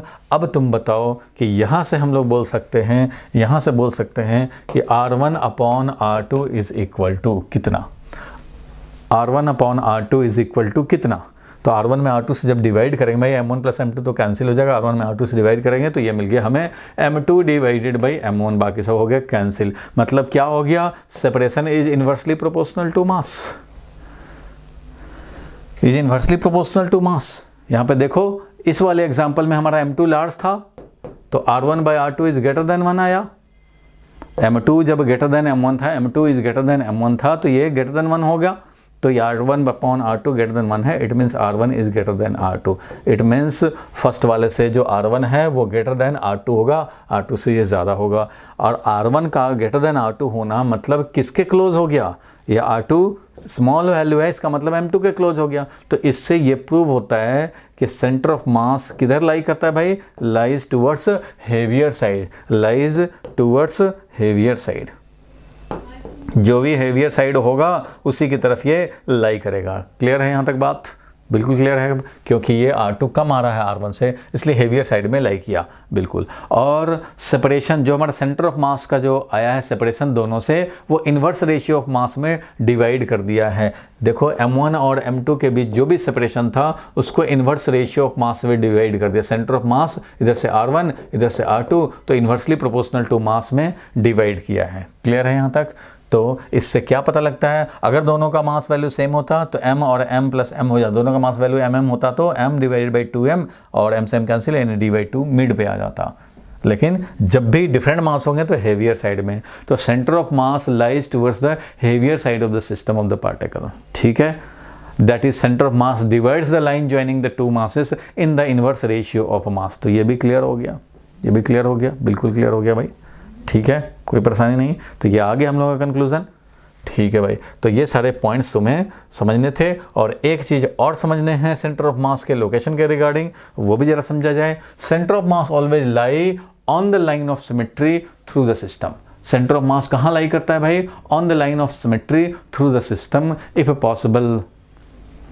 Possible through the system of particle. मतलब जिस सिस्टम का निकाल रहे हो, मान लो तुम रिंग का निकाल रहे हो सेंटर ऑफ मास, रिंग का सेंटर ऑफ मास निकालना चाह रहे हो, तो ये सेंटर ऑफ मास कहाँ होगा, तो एक फैक्ट है कि लाइन ऑफ सिमेट्री पे ही होता है सेंटर ऑफ मास। कहाँ होता है भाई? तो लाइन ऑफ सिमेट्री पे होता है सेंटर ऑफ मास। ध्यान से समझो, सेंटर ऑफ मास इस रिंग का अगर निकालें तो ये है line of symmetry. Line of symmetry का मतलब है जिस लाइन के दोनों तरफ सेम डिस्टेंस पे ऑलमोस्ट सेम मास रहे हैं, सेम डिस्टेंस पे सेम मास डिस्ट्रीब्यूशन हो, तो लाइन ऑफ सिमेट्री है। देखो इससे अगर ये r1 डिस्टेंस पे ये इतना है तो इधर से r1 डिस्टेंस पे उतना ही है, इधर से r2 डिस्टेंस पे इतना मास है तो r2 डिस्टेंस उतना मास है। इधर देखो अगर 3 kg है 3 मीटर पे तो इधर भी 3 kg 3 मीटर पे है। उस तरह से इधर भी जब दोनों तरफ मास डिस्ट्रीब्यूशन सेम हो तो ऐसे को हम लोग लाइन ऑफ सिमेट्री बोलते हैं। और लाइन ऑफ सिमेट्री अगर मिल जाए तो समझो कि उसी लाइन पे सेंटर ऑफ मास को लाई करने हैं। तो एक लाइन ऑफ सिमेट्री तुम्हें मिल चुका है। ये भी लाइन ऑफ सिमेट्री तो भाई है, ये भी लाइन ऑफ सिमेट्री है इस रिंग के लिए, तो हाँ भाई तो इस पे भी लाई करेगा।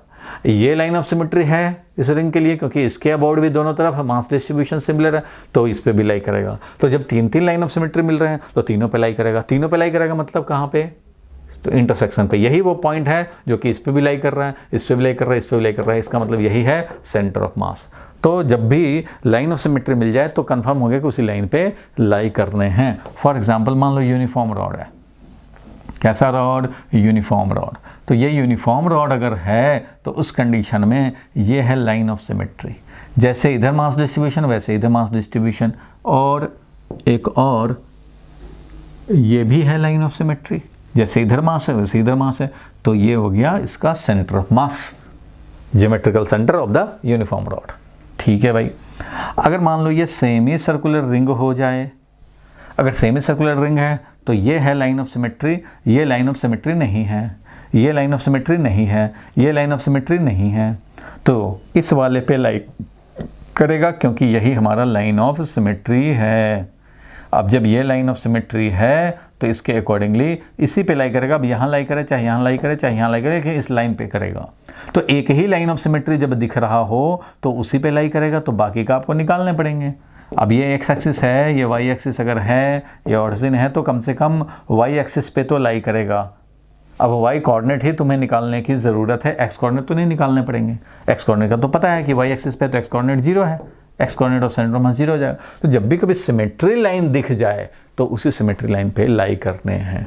ठीक है, सेंटर ऑफ मास जरूर उसी सिमेट्री लाइन पे लाई करना है। अगर हमारा मोर देन 2 सिमेट्री लाइन हो जाए, 2 और मोर देन 2 सिमेट्री लाइन, 2 और मोर देन 2 सिमेट्री लाइन हो जाए, 2 से ही काम चल जाएगा भाई। 2 और मोर देन सिमेट्री लाइन अगर एग्जिस्ट कर रहा हो,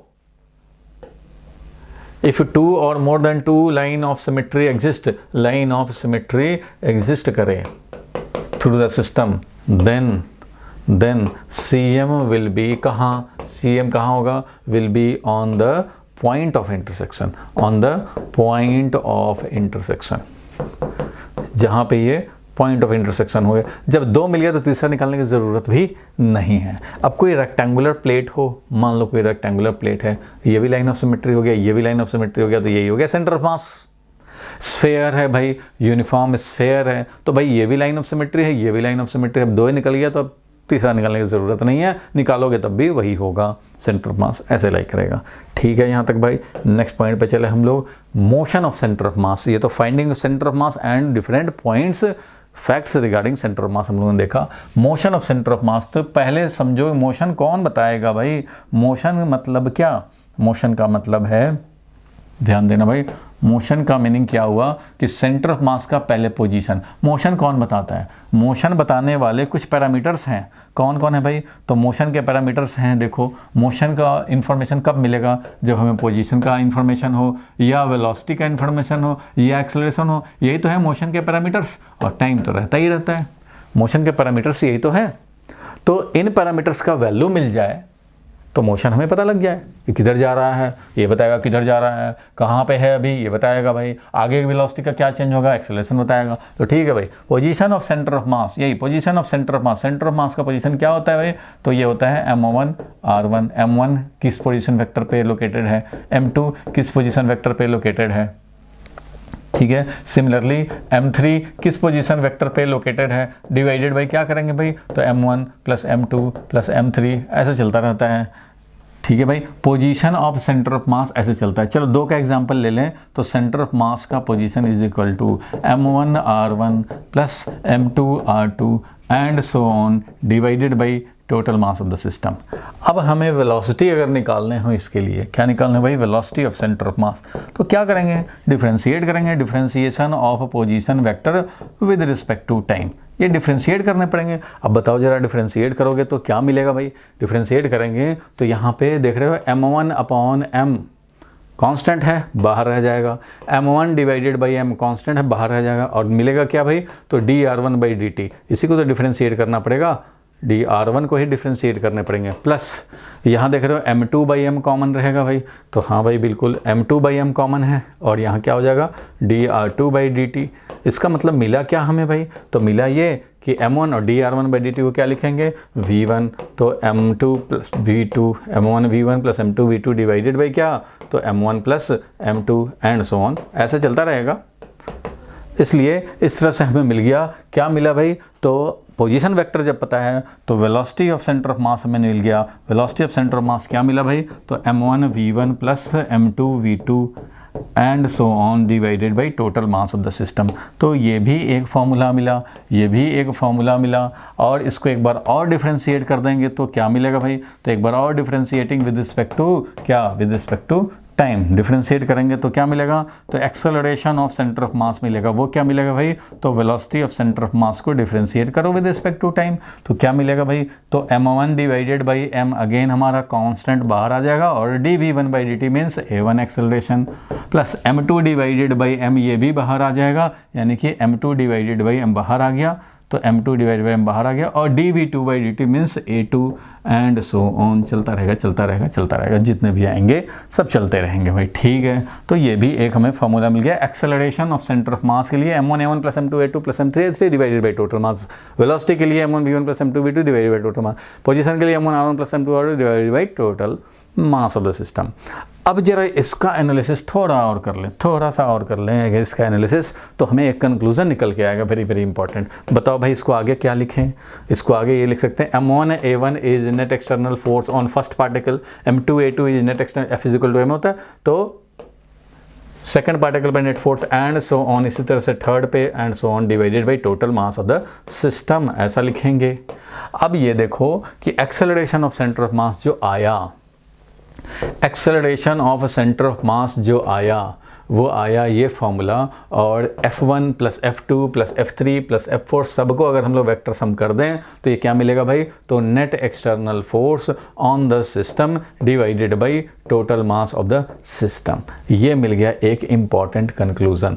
ये क्या मिल गया? कंक्लूजन मिल गया। और ये कंक्लूजन क्या कहता है भाई? तो ये कंक्लूजन ये कहता है, ये कंक्लूजन ये कहता है भाई कि इस कंडीशन में एक्सेलरेशन ऑफ सेंटर ऑफ मास कौन डिसाइड करेगा भाई? तो external force net on the system. भाई मास ऑफ द सिस्टम तो है, ठीक है भाई, यही है हमें जो नेट डिसाइड करेगा कि मोशन कैसा होगा, मोशन हमारा मतलब एक्सेलरेशन कैसा होगा। अब एक बार जब एक्सेलरेशन पता लग गया तो यही तो बताएगा कि वेलोसिटी में किस तरह से चेंज होंगे। एक्सेलरेशन ही होता है rate of change of velocity, और वेलोसिटी बताएगा कि पोजीशन आगे किस तरह से चेंज होगा। It means centre of mass का एक्सेलरेशन डिसाइड कर रहा है net external force.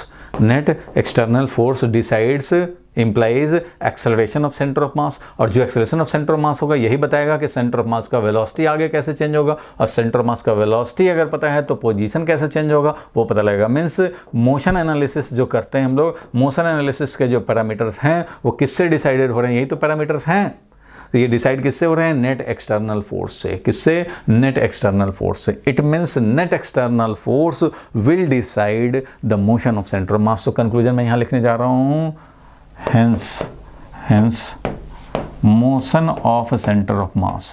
Motion of centre of mass का मतलब है position of centre of mass, velocity of centre of mass, acceleration of centre of mass will be decided. कौन decide करेगा? Will be decided. किसके basis पे decide होगा भाई? Will be decided only on the basis of, किसके basis पे? Only on the basis of net external force, only on the basis of net external force acting on the system, जो भी net external force acting on the system होगा वही decide करेगा भाई, क्या decide करेगा, motion of the centre of mass, acceleration hence velocity and hence position, that is motion of centre of mass. अब इस बात को थोड़ा समझें भी हम लोग, इस बात को समझे, कंक्लूजन तो समझ गए, फॉर्मूला भी समझ गए कैसे निकालें, और अब इस बात को थोड़ा हम लोग हजम भी करेंगे। फिलहाल के लिए एक हम लोग न्यूमेरिकल सॉल्व कर लें जल्दी से, फिर हम लोग बात करेंगे। एक न्यूमेरिकल है जिसमें ये है पुली, ये है मान लो m1 इज इक्वल टू मान लो है 4 kg, चलो ठीक है भाई। ये m2 है, इधर m2 इज इक्वल टू मान लो 6 kg है, चलो भाई ठीक है। और ये मासलेस पुली है, कैसा है भाई, तो ये मासलेस पुली है, मासलेस पुली है। अब तुम्हें क्या निकालने हैं, निकालने हैं तुम्हें acceleration of centre of mass and velocity of centre of mass at t is equal to 2 second if, ठीक है, if the system of two mass is released at t is equal to 0, t is equal to 0 time पे इसको हमने release कर दिया, तो निकालने हैं। तो बताओ भाई कैसे हो जाएगा, कैसे निकालेंगे बताओ भाई, एक बार ट्राई कर लो, पॉज लगा करके एक बार ट्राई कर लो। और अब हम लोग देखें तो कैसे कर सकते हैं भाई, तो एक्सेलरेशन अगर हमें निकालना होता खाली तो निकाल लेते हैं क्या एक्सेलरेशन, भाई ये 6 kg वाला है ये डाउनवर्ड जाएगा ए एक्सेलरेशन से, तो ये 4 kg वाला है ये अपवर्ड जाएगा ए एक्सेलरेशन से, बिल्कुल जाएगा भाई, बिल्कुल ठीक बात है। अब ऐसे कंडीशन में अगर हम लोग एक्सेलरेशन निकालना चाहें, यही वाला इफेक्टिव एक्सेलरेशन अगर निकालना चाहें तो कैसे निकाल सकते हो भाई, तो निकाल सकते हो ऐसे कि effective force divided by mass of the system, ऐसे तो हम लोग निकालते थे शॉर्टकट में, मास ऑफ द सिस्टम, ऐसा करेंगे हम लोग। तो इफेक्टिव फोर्स कितना है वो ज़रा देखा जाए, तो इफेक्टिव फोर्स कितना है भाई, तो इस तरह से एक्सेलरेट कराने वाला mg जो यहाँ 60 न्यूटन का वेट है, 60 न्यूटन, और यहाँ पे है 40 न्यूटन, लेकिन ये 60 न्यूटन वाला ज़्यादा इफेक्टिव है, ये इसको ऐसे एक्सेलरेट कराना चाहेगा, 40 वाला ऐसे कराना चाहेगा, जीत होगी ज़्यादा वाले की। इसलिए इफेक्टिव फोर्स कितना हो गया भाई, तो 60 न्यूटन और minus 40 Newton divided by mass कितना भाई, तो मास है 6 kg और प्लस 4 kg है, m'/2 लिखेंगे नहीं क्योंकि मासलेस पुली है। ये वैल्यू कितना आ गया भाई, तो एक्सेलरेशन का वैल्यू आ गया तुम्हारा कितना, तो ये हो गया 20 divided by 10, it means 2 metre per second square का एक्सेलरेशन आ गया। चलो भाई 2 मीटर पर सेकेंड स्क्वायर का एक्सेलरेशन आ गया, ठीक है। तो एक्सेलरेशन 2 मीटर पर सेकंड आ गया, लेकिन ये तो इंडिविजुअल एक्सेलरेशन आया है, हमें तो एक्सेलरेशन ऑफ सेंटर ऑफ मास चाहिए 2 ब्लॉक सिस्टम का। किसका निकालना है, 2 ब्लॉक सिस्टम का हमें निकालने हैं। हमें एक्सेलरेशन इंडिविजुअल नहीं निकाल रहे हैं, जो इसका है वही तो इसका है। ये 2 मीटर पर सेकंड स्क्वायर से डाउनवर्ड में जा रहा है और ये 2 मीटर पर सेकंड स्क्वायर से अपवर्ड में जा रहा है भाई, बिल्कुल जा रहा है। हमें निकालना है acceleration of centre of mass. तो acceleration of centre of mass क्या होगा भाई, तो कोई एक डायरेक्शन को पॉजिटिव, मान लो हमने डाउनवर्ड डायरेक्शन को पॉजिटिव ले लिया है भाई, क्योंकि वेक्टर को डील कर रहे हो विदाउट वेक्टर आई जे के, तो हम लोग एक साइन जब 1D होना है वर्टिकल ही तो जाएगा, तो एक डायरेक्शन को हमने पॉजिटिव ले लिया भाई, डाउनवर्ड डायरेक्शन को हमने पॉजिटिव ले लिया, तो m1a1 plus m2a2 divided by यही लिखते हैं m1 प्लस m2 ऐसा लिखते हैं। अगर आई में लिखना होता तो यहाँ लिख देते, ये आई में नहीं लिखना चाह रहे हो तो यहाँ क्या लिखेंगे, m1 जो हमारा ये m1 मान लो 6 kg है, तो 6 kg इंटू उधर ही डाउनवर्ड जा रहा है, डाउनवर्ड ही है, ये कितने से जा रहा है 2 से, तो एक्सेलरेशन 2 लिखा, प्लस दूसरा मास 4 kg है, इसका एक्सेलरेशन कितना है भाई, तो इसका एक्सेलरेशन -2 है, इसका एक्सेलरेशन -2 है क्योंकि डाउनवर्ड में पॉजिटिव लिया हुआ, ये तो अपवर्ड जा रहा है एक्सेलरेशन, डिवाइडेड बाई क्या करेंगे, तो 6 + 4 करेंगे, दैट इज वैल्यू कितना आ जाएगा 12 - 8 मीन्स 4 और divided by 10 means 0.4 metre per second square, जो कि पॉजिटिव आया, it means 0.4 metre per second square से centre of mass of the 2 block system. अभी इसका सेंटर ऑफ मास यहाँ है, थोड़े टाइम के बाद ये नीचे आ जाएगा, ये थोड़ा ऊपर जाएगा, तो सेंटर ऑफ मास कहीं नीचे आ जाएगा, तो ये सेंटर ऑफ मास का एक्सेलरेशन कितना है, तो 0.4 मीटर पर सेकंड स्क्वायर है। किधर भाई, तो पॉजिटिव आया है और डाउनवर्ड में हमने पॉजिटिव लिया था, इसलिए ये इतना एक्सेलरेशन है डाउनवर्ड में, एक्सेलरेशन ऑफ सेंटर ऑफ मास हमें मिल गया। सिमिलरली ठीक है, ये तो हमारा फिक्स्ड ही था भाई, क्योंकि यहाँ एक्सेलरेशन हमारा फिक्स्ड आया है, तो t = 2 सेकंड पे निकालना था एक्सेलरेशन, ठीक है। t इक्वल टू 2 सेकंड पे निकालना है तो t इक्वल टू 2 सेकंड पे भाई ये तो फिक्स्ड ही है, ये थोड़ी चेंज हो रहा है। एक्सेलरेशन तो जो 2 आया है, ये भी यूनिफॉर्म एक्सेलरेशन आया है। हम लोग को वेलोसिटी निकालना होगा तो इसमें फिर हमें ध्यान देने पड़ेंगे। Velocity of centre of mass क्या होगा, तो velocity of centre of mass m1 v1 plus m2 v2 divided by total mass m1 plus m2। ऐसा काम करने पड़ेंगे, 2 मास सिस्टम है भाई, तो ठीक है भाई, इस तरह से हम लोग काम करें इसमें। चलो तो m1, अब वेलोसिटी, तो वेलोसिटी के लिए तो पहले निकाल कर रख लिया जाए कि वेलोसिटी कितना है 2 सेकंड पे, बिकॉज वेलोसिटी के लिए तो हमें एक्सेलरेशन पता होना चाहिए। एक्सेलरेशन मिल चुका है 2 मीटर पर सेकंड स्क्वायर का, ये डाउनवर्ड ये अपवर्ड, इसलिए दोनों का वेलोसिटी अगर निकालना चाहे 2 सेकंड पे तो ये होगा u प्लस at से। तो velocity at 2 second will be 0, initial velocity था, एक्सेलरेशन था 2 metre per second square, time भी लेना है हमें 2, तो इसका मतलब ये 4 मीटर पर सेकंड का वेलोसिटी होगा, इसका डाउनवर्ड में, इसका अपवर्ड में 2 सेकंड पे। ये सब हम लोग निकाल रहे हैं कब भाई, तो at t is equal to 2 second पे। तो वेलोसिटी तो हर टाइम पे अलग अलग है, एक्सेलरेशन भले ही फिक्स्ड है, 2 ही रहना है हमेशा, नीचे चला जाए नीचे चला जाए नीचे चला जाए 2 ही रहना है एक्सेलरेशन। तो यहाँ पे लिखेंगे m1, मान लो ये 6 kg है, यही हमारा m1 है, तो ये 6 इंटू वेलोसिटी कितना 4 मीटर पर सेकंड डाउनवर्ड लिखेंगे, प्लस 4 इंटू उधर वाला m2 जो है वो 4 है, इसका वेलोसिटी कितना है, तो इसका वेलोसिटी अपवर्ड में है, अपवर्ड में 4 मीटर पर सेकंड, तो क्या करेंगे -4 लिखेंगे, डिवाइडेड बाई मास टोटल ये है 10 है, मीन्स ये 24 माइनस 16, 24 माइनस 16 कितना हो गया भाई, 24 minus 16 divided by total mass ये, तो ये मिल गया हमें कितना 8 divided by 10, that is 0.8 metre per second से velocity of centre of mass है। और पॉजिटिव आया, इसका मतलब किधर हुआ भाई, तो इधर डाउनवर्ड डायरेक्शन में हुआ। ठीक है भाई, वेलोसिटी ऑफ सेंटर ऑफ मास निकाल लिए, एक्सेलरेशन ऑफ सेंटर ऑफ मास निकाल लिए, ये तो निकालने थे। अच्छा भाई, यही निकालने थे, वेलोसिटी और एक्सेलरेशन निकालने थे, हम लोगों ने दोनों निकाल लिए।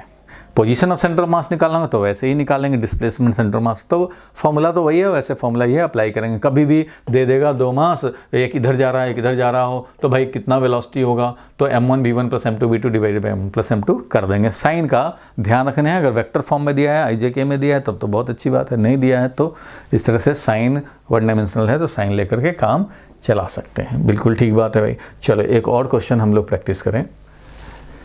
एक और क्वेश्चन बहुत कॉमन आता है, कॉमन ये है कि कोई एक प्रोजेक्टाइल मोशन है, एक्स एक्सिस वाई एक्सिस, ठीक है भाई, हमने इसको क्या किया, प्रोजेक्ट कर दिया u इनिशियल वेलोसिटी से, थीटा एंगल ऑफ प्रोजेक्शन है, और ये इस तरह चलता हुआ अपना फॉल करेगा। ठीक है भाई, आएगा वापस ग्राउंड पे, तो इधर एक्स एक्सिस बना रखा है हम लोगों ने, उधर वाई एक्सिस बनाया हुआ है, अपवर्ड में वाई एक्सिस है, इधर एक्स एक्सिस है। चलो भाई, इधर एक्स एक्सिस, तो ये ध्यान रखने हैं। अब ऐसे कंडीशन में मान लो इतना हमने इनिशियल वेलोसिटी इस हिसाब से दिया और थीटा इस हिसाब से दिया कि t is equal to 2 second पे हाईएस्ट पॉइंट पे पहुंचा है, तो obviously t is equal to 4 second पे वापस आएगा। t is equal to 1 second पे मान लो यहाँ था, t is equal to 3 second पे मान लो यहाँ था, तो इस तरह से था। ये हमने बॉम्ब को एक्सप्लोड किया है, बॉम्ब को हमने थ्रो किया है, चलो बॉम्ब सिस्टम को हमने थ्रो कर दिया। अब ध्यान देना, बॉम्ब सिस्टम ऐसे जा रहा है भाई, ये पाथ फॉलो करता हुआ जा रहा है, यहाँ पे आकर के फॉल करेगा। रेंज इसका कितना है भाई, तो रेंज इसका वैल्यू मान लो हमें कुछ मिला होगा, मान लो 40 मीटर है, ये मैं लिख दे रहा हूँ, सपोज किया है, ठीक है, ये एग्जैक्ट वैल्यू नहीं है क्योंकि यू थीटा नहीं है हमारे पास, तो इसलिए 40 है, बस है 40। अगर ये 40 मीटर है, 40 मीटर पे आना है, t is equal to 2 second पे, यहाँ पे जो वेलोसिटी रखेगा वो वेलोसिटी कितना होगा भाई, तो ये वेलोसिटी यहाँ हॉरिजॉन्टल में ही खाली रहता है और वो होता है कितना भाई, तो u cos थीटा रहता है, u cos थीटा यही होता है। वर्टिकल वेलोसिटी चेंज होते हैं, हॉरिजॉन्टल तो चेंज होते नहीं है, यहाँ पे भी हॉरिजॉन्टल वही वेलोसिटी रहेगा, यहाँ भी हॉरिजॉन्टल वही वेलोसिटी रहेगा, यहाँ भी हॉरिजॉन्टल वही रहना है, यहाँ भी हॉरिजॉन्टल वही रहना, तो यही रहने। ठीक है, ये सिचुएशन समझ गए। बॉम्ब अगर एक्सप्लोड नहीं होता है तो यही पाथ फॉलो होगा, लेकिन हुआ क्या भाई, तो बॉम्ब समझो एक्सप्लोड हो गया रास्ते में। चलो रास्ते में अगर एक्सप्लोड हो गया तो क्या यही पाथ फॉलो हो जाएगा, तो देखो सेंटर ऑफ मास पे लगने वाला नेट एक्सटर्नल फोर्स, हमने कंक्लूजन पॉइंट लिखा था, नेट एक्सटर्नल फोर्स ही डिसाइड करेगा मास of the system into acceleration of the centre. Acceleration of centre of मास कौन डिसाइड करता है भाई? तो नेट एक्सटर्नल फोर्स और divided by total mass of the system करते हो भाई। तो नेट एक्सटर्नल फोर्स ही डिसाइड करेगा कि सेंटर मास का एक्सेलरेशन क्या होना है, ठीक है, किस तरह से। और एक्सेलरेशन पता है तो आगे वेलोसिटी क्या होगा वो बताएगा। तो नेट एक्सटर्नल फोर्स इस बॉम्ब सिस्टम पे क्या लग रहा था भाई? तो यहाँ पे नेट एक्सटर्नल फोर्स जो था वो कितना था? तो वो था mg। नेट एक्सटर्नल फोर्स क्या है इस बॉम्ब सिस्टम पे? जैसे ही तुमने प्रोजेक्ट कर दिया, अब एयर में है तो एयर में है तो भाई एयर में तो एक ही फोर्स लग रहा है, वो क्या लग रहा है? mg। और ये एक्सटर्नल फोर्स ही तो है। नेट एक्सटर्नल फोर्स कितना है भाई? तो mg है। ऑल द टाइम यही लग रहा है, mg mg mg mg लगता जा रहा है, ठीक है भाई। तो ये बताओ कि ये बॉम्ब का ये पाथ किसने डिसाइड किया? बॉम्ब का ये पाथ डिसाइड किया है एक्सटर्नल फोर्स mg ने। ये जो पैराबोलिक पाथ बन रहा है ये क्यों? अगर ये mg नहीं होता तो क्या ये पैराबोलिक पाथ फॉलो होता है? स्ट्रेट चलता चला जाता। जब कोई फोर्स ही नहीं होता तो क्या होता है? एक ही तो फोर्स लगा हुआ है mg। mg ने बोल दिया अच्छा ऐसे ऐसे करना भाई, प्रोजेक्टाइल में पढ़े हो ना? हाँ भाई पढ़े हैं। तो भाई ऐसे ऐसे करना, हाईएस्ट पॉइंट 2 सेकंड पहुंच जाना और फिर तुम लोएस्ट पॉइंट पे यानी कि ग्राउंड पे आ जाना। कब? t=4 पे आ जाना भाई। बॉम्ब सिस्टम का एक्सेलरेशन एक्सटर्नल फोर्स ने डिसाइड करेगा, यानी कि किसी सिस्टम के लिए एक्सटर्नल फोर्स ने जो कह दिया वो उसके लिए भगवान की बात होगी, वो उसको कभी टालेगा नहीं। Centre of mass always follows net external force. चलो, नेट एक्सटर्नल फोर्स mg ने बता दिया कि ये पाथ फॉलो करना, 3 सेकंड पे यहाँ रहना और 2 सेकंड पे यहाँ रहना और 4 सेकंड पे वापस आ जाना ग्राउंड पे।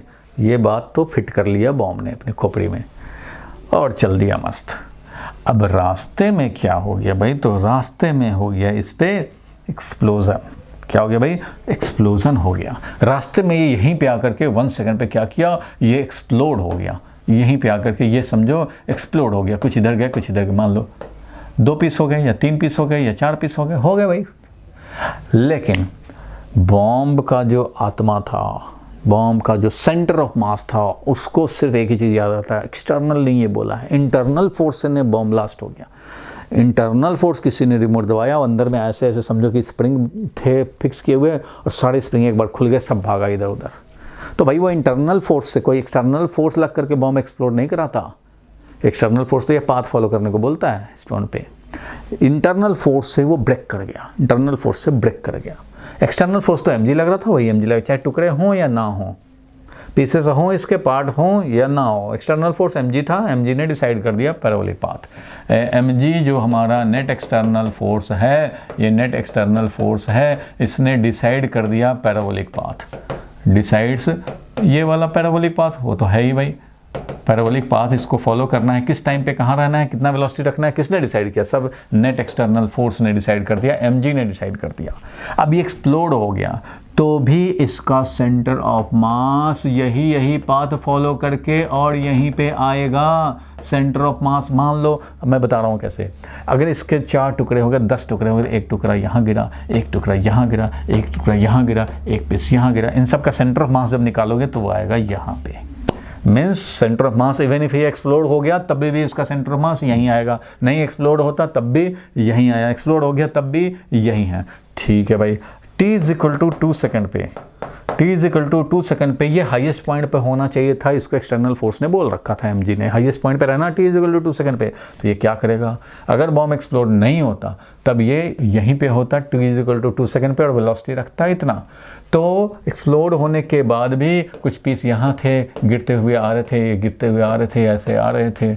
तो इन सारे पीसेस का अगर हम लोग पोजीशन निकालें या टाइम t=2 सेकंड पे, एट t=2 सेकंड पे अगर हम लोग सारे का पोजीशन वेक्टर निकालें, पोजीशन निकालें तो सबका, तो m1 इंटू r1 कहाँ है भाई, m2 इंटू r2 कहाँ है भाई, m3 इंटू r3 कहाँ है, और divided by total mass of the system करेंगे तो ये पोजीशन क्या आएगा? वो यही आएगा कि r/2 x coordinate i cap और मैक्सिमम हाइट जो है उतना j कैप। मतलब यहीं पे है सेंटर ऑफ मास।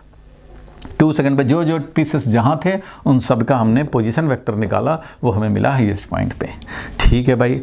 अब t=2 सेकंड पे वेलोसिटी अगर निकालें, m1 पार्ट कितना वेलोसिटी रखे हो भाई t=2 सेकंड पे सबका, देखा गया m1 पार्ट कितना वेलोसिटी, ये रखा है भाई। m2 पार्ट तुम कितना वेलोसिटी रखे हो, ये रखा भाई। m3 तुमने कितना वेलोसिटी रखा है भाई, तो ये वेलोसिटी रखा। अच्छा, 3 ही पार्ट हुए थे, divide by mass of the system. तो ये जो वैल्यू आएगा वो आएगा u cos theta i cap. It means जो होना था वेलोसिटी वही रहेगा सेंटर ऑफ मास का वेलोसिटी, वही रहेगा सेंटर ऑफ मास का वेलोसिटी, कोई चेंज नहीं होगा। सेंटर ऑफ मास का वेलोसिटी एक्सप्लोड हो बॉम्ब या ना हो, जो उसको होना है वही होगा, वही के वही वेलोसिटी उस टाइम पे वही रहेगा, और उस टाइम पे एक्सेलरेशन जितना होना है। अब मान लो एक्सेलरेशन की बात करें, अच्छा m1 का पूछा गया, तू बता भाई अपना एक्सेलरेशन, तो मेरा तो भाई g है, हम पे तो mg लग रहा है, g है एक्सेलरेशन। m2 भाई तुम बता कि तुम पे कितना एक्सेलरेशन, तो वो बोला कि मेरे पे तो फोर्स mg लग रहा है, डिवाइड बाय मास करूंगा मैं अपना, तो हमारा g आएगा एक्सेलरेशन, m2 इंटू जी। m3 तुम्हारे पे कितना एक्सेलरेशन है भाई, तो वो भी g है, ठीक है भाई, divided by total mass m1 plus m2 plus m3 mean centre of mass का जब एक्सेलरेशन निकालोगे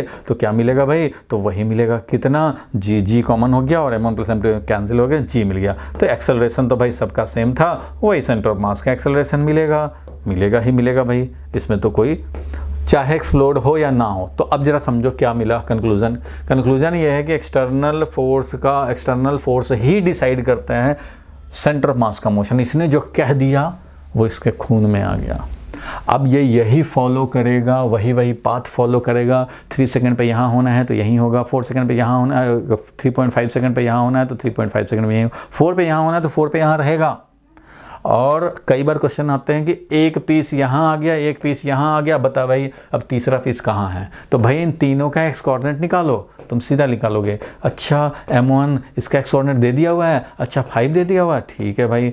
अच्छा m2 इसका 7 दिया हुआ है, अच्छा भाई। और m3 का निकालना है, अच्छा भाई, तो ये x डैश ले लिया, डिवाइडेड भाई, और ये पूरा मास ले लिया हमने सिस्टम का। तो ये एक्स कोऑर्डिनेट कितना होना था भाई, तो भाई ये तो रेंज होना था। ये क्या होना था, ये तो रेंज होना था, क्योंकि सेंटर मास तो यहीं आना है। तो ये रेंज वैल्यू रख देना। मान लो रेंज था इसका 10, तो 10 रख देना ये वैल्यू, ये 10 रख करके और सॉल्व कर देंगे और एक्स डैश का वैल्यू निकाल लेंगे।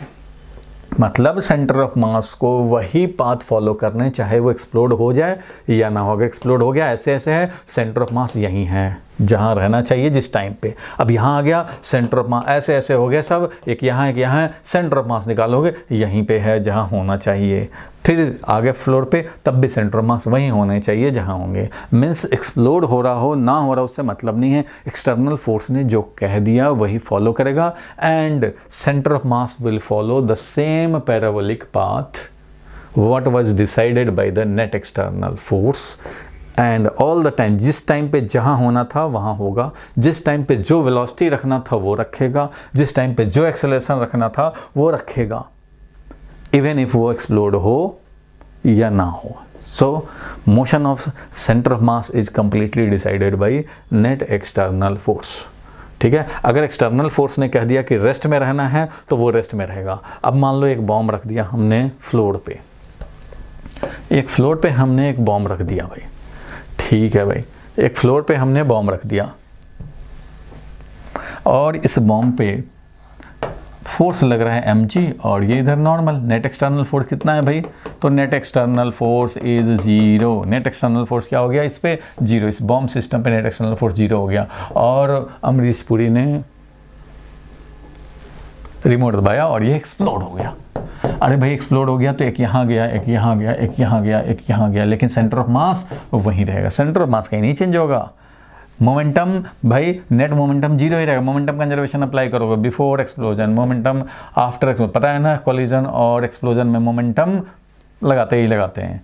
तो यहाँ पे देखो नेट एक्सटर्नल फोर्स 0 था, तो नेट एक्सटर्नल फोर्स ने कह दिया, इसने कह दिया भाई रेस्ट में रहना, सेंटर ऑफ मास कहाँ रहना, रेस्ट में रहना है तुम्हें, क्योंकि तुम पे नेट एक्सटर्नल फोर्स 0 है। तो भाई ठीक है भाई रेस्ट में ही रहेंगे। तो भाई इंटरनल फोर्स से इसका वेलोसिटी इधर, इसका वेलोसिटी इधर, सेंटर ऑफ मास बोले मुझे तो नहीं जाना है भाई, मुझे तो नहीं जाना है भाई। तो यहाँ पे बॉम्ब एक्सप्लोड हो गया, सारे बॉम्ब के पार्टिकल उधर चले गए, कुछ नहीं यहाँ पे बचा, बट सेंटर ऑफ मास यहीं रहेगा। मान लो 2 ही पीस में हो, एक यहाँ आ गया पीस, एक यहाँ आ गया पीस, सेंटर ऑफ मास कहाँ रहेगा, वहीं रहेगा, सेंटर ऑफ मास वहीं रहेगा। सेंटर ऑफ मास चेंज नहीं करेगा। मोमेंटम कंजर्वेशन करना चाहो कर सकते हो। स्टार्टिंग में 0 था हमारा, एक्सप्लोड हो गया, m1 v1 वेलोसिटी से भाग गया और m2 हमारा v डैश से भाग गया। तो ये अगर कोई दे दिया कि भाई अच्छा m/3 पार्ट को 2i + 3j आ गया वेलोसिटी, हाँ भाई ठीक है आ गया।